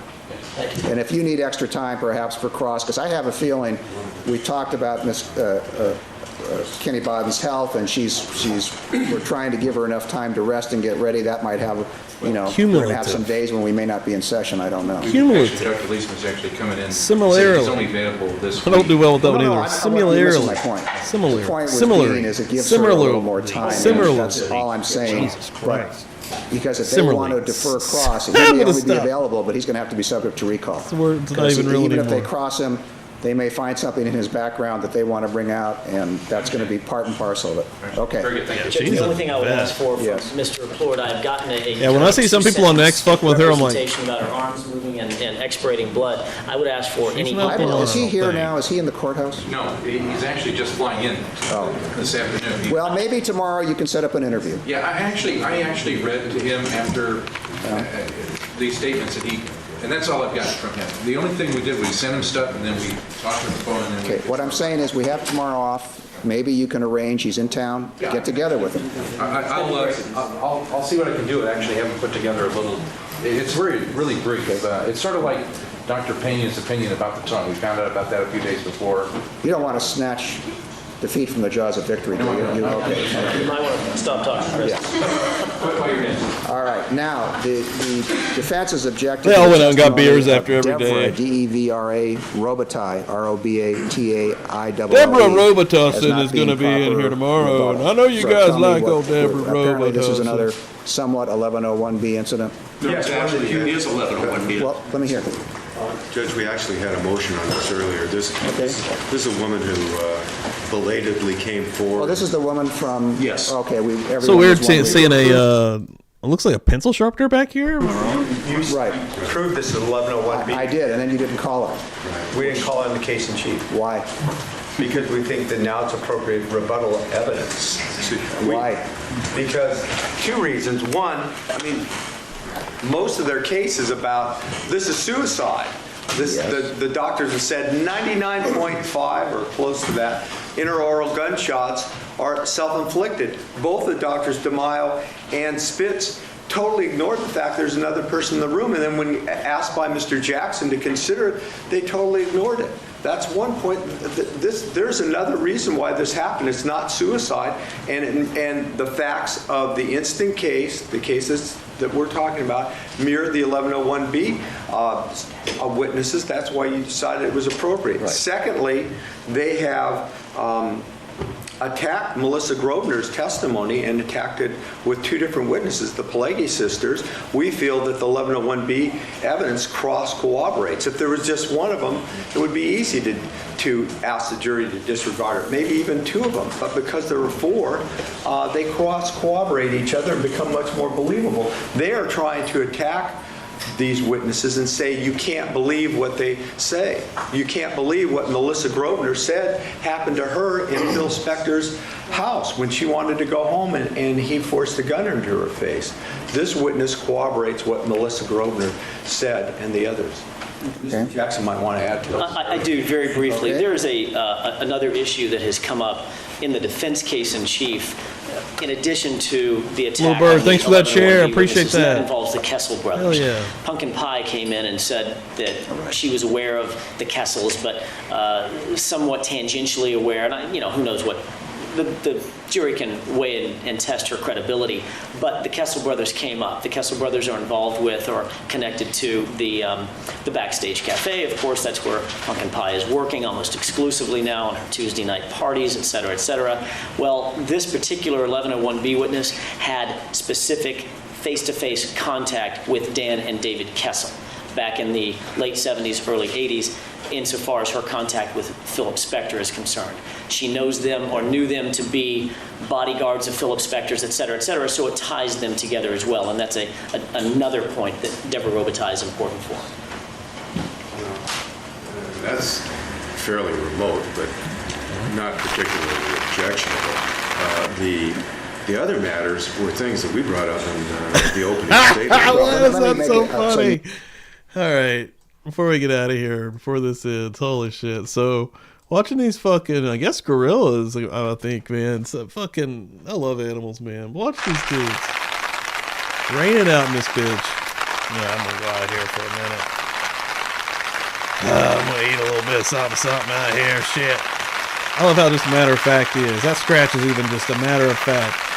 Now watch this guy coming through. I done got my shit for the morning. Go back in the house, rainy. Watch this. Why did he do that spin? Why did he do that spin, though? What? Bro. Gets in here. Ah, nice little spin. Oh, here we go. Let's get the hell out of here. What the fuck? That is so funny to me. You can focus your argument. I don't accept for the purpose of including the witness the fact that suicide, that's been known from day one. It was known from the opening statement, so the people can't claim surprise. The Yo, life artist, welcome in. To whether there are sufficient other issues that this is true rebuttal to. Well, the only issues would be the 1101 issues, and we stayed away from those. We didn't offer any character or any nice evidence that Mr. Spector didn't do these acts. We stayed away from it because of the court's ruling limiting it to the 4, and then when Robitaille got in, the 5. So, are you saying that you haven't attempted to show, at least with, I can tell you with Melissa Grosvenor, that the incident probably didn't happen, that you didn't attack their credibility? We attacked her credibility, Your Honor, but that doesn't make this witness, who knows nothing about her credibility, a proper rebuttal witness. If that video was cracked me come in and say something positive about Miss Grosvenor, that's rebuttal. But to someone to come in and say, I don't know Miss Grosvenor, if she were sitting next to me at the table, I wouldn't know her. That's not rebuttal. What they're trying to do is have this witness, which we litigated prior to the case in chief, which should be a case in chief witness, which has nothing to do to rebut any of the evidence that we put on that wasn't known prior to the beginning of the case. Is simply not proper rebuttal. And it's an effort to emphasize this witness at the end of the case. Okay, what I want to do... May I have one thing? Yes, you may. Also, I want to address Mr. Jackson's footnote to Mr. Dixon's argument. I'm not sure I followed it. If I heard him right, what he's saying is that this witness knew the Kessel brothers back in the 70s or 80s, and Pumpkin Pie testified about that in the relationship with Mr. Spector. Well, I just read Pumpkin Pie this weekend. I read it very carefully, as you know, so I could provide you those particular sites. And that's not what Pumpkin Pie said. I read her on direct, I read her on cross, I read her on redirect and recross. What she basically said is she had no idea there was any connection whatsoever, and it had nothing to do whatsoever. In fact, she believed it was through Ian Copeland, who owned the Backstage, not the Kessel brothers, and she didn't know of any connection between the Kessel brothers and Mr. Spector until after the fact, long after the fact. So I'm not sure I understand the logical jump over here of the Grand Canyon that Mr. Jackson just done between what Ms. Robitaille knows about back in the 70s or 80s is the relationship between the Kessel brothers and Mr. Spector, and what Ms. Pye testified to. She didn't testify to anything contrary to the offer, if it's an offer of proof, whether it be formal or informal. She never said anything about that whatsoever, and I just read her this week. I'm sitting down. Thank you. What I want to do, I want to look at the cases that Mr. Brunon has cited. Quite candidly, I have to give it some thought as to whether it is proper rebuttal, because this is a very dangerous area if you cross the line. I want to take a look at the cases and see whether I consider it as now rebuttal. And I will take a look at it and let you know. That's what it comes down to. Thank you, Your Honor. There's a third issue. The last issue is this question about whether Pumpkin Pie's statements to Investigator Bennett qualify as prior consistent statements. My understanding is the original statement was made to Detective Tomlin, where she denies anything bad. And then at some point, right after that, she then. Oh my God, dude! One more. There's only 2 minutes left here. What is happening? My feed's been funny and crazy this morning. So it says Twitch streamer hiding from deer gets jump scared by one sneaking up. This is a horror movie. While she's wearing deer antlers. And watch this. It's like, hey, lady. Hey, lady! 2004, I think it was. 2005. 2005. May, if I remember. And she now says that no, this is the whole set of facts as I should have told you before, but I didn't. And the question was whether it's a prior consistent statement. The statement that is inconsistent, it would be inconsistent or consistent too, is this original statement to Detective Tomlin. Hey, have a great day, Sammy. Thanks for hanging this morning. It's been fun. Consistent statement. It has to be made prior to the statement she originally made. That's Detective Tomlin's statement. It's not. It's post that statement. I don't think it qualifies as a prior consistent statement. And that's just, you can look at the use note to 791. Well, there's two sets of. There's two. There's A and B. But I'm saying I took a look at the pages that you asked me to look at, and they weren't of any great help. I thought that's what you asked me. Well, no, but when I ended up, I thought I didn't know what you were relying on. This is what you're relying on, but I'm listening. There's two grounds. There's A and B, and the B ground has to do with whether the statement arose before there was a basis for any possible bias, and that's not true either. I don't think it qualifies as a prior consistent statement. You can take a look at it given my thoughts, and we can revisit this at a later time if you want. You have the report that I left with you. The report and the sites. The report and the sites. I left you the sites. Oh, yes, I'm sorry. I'll give it to you back. No, it's okay. You can hang on. Okay. I just want to make sure you do. I know it. Yes, I forgot. Okay. Nice. Mr. Brunon. Just, I won't elaborate on it, but okay. I think the statement. Big stuff coming ahead. Don't forget, guys. Special guest book. I'm not going to reveal who it is until a while. Special guest. Never been on Feral Friday. Never been on the show before. It's going to be good. Next Saturday, Jay, 3 p.m. Eastern Time. In order to do so, though, 4:20 pre-show. If you read Watching a movie on Kick. I believe it's B. It talks about when the motivation for changing testimony of bias, and I think you'll find that's where there may not be a murder church next Sunday. Thank you. We're in recess. I am interested to see where we're going next, just out of interest here. See what we're doing. I'm not sure what we're doing this week, but we'll see here. 55 minutes with Dr. Jan Lishtema, forensic neuropathologist. So we're going to an hour with them the next time we are together on a Phil Spector murder church. But yes, lots of cool stuff. I've got a special guest coming that is going to be a top secret. It is a top secret get because it's good. It's interesting. It's crazy. And not only that, not just for any show, not just for any crime show. Feral Friday, all right? They're coming through for Feral fucking Friday. It's going to be awesome. I don't even know what we're going to do. I mentioned in the message, it was like cops, a movie, something. And they seem to be interested. So fuck yeah. Keep an eye on I don't know what's going to happen this week on Feral Friday. I need to figure that out. And then Tuesday and Thursday, of course, I need to figure out something there. If I have time, I'll be getting another Manson episode in. Will we get into the Manson trial actual transcript?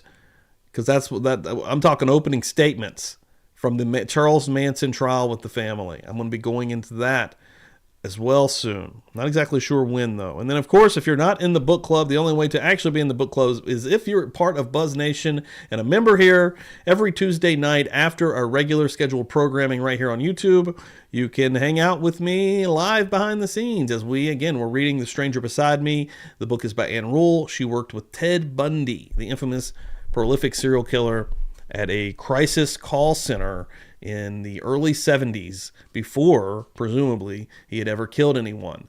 And it's pretty interesting. We just read chapters 1 through 9. We're going into 10 and 11 next. And if you do member up even right now and you feel like you might be left out because we're so deep into the book, you can go back and watch, even if you don't want to catch up with the book, go back and watch the episodes previously. All of those are for members. They're all still hanging out on YouTube in the live section. And I take detailed notes, very detailed notes, and we go over them thoroughly live on the book club. But yeah, thank you all so much. This has been absolutely amazing. Per the use, right there. Boom, Brooklyn getting in here. That's what I'm talking about. And when you get in here, member up just like that, you also get on the wheel.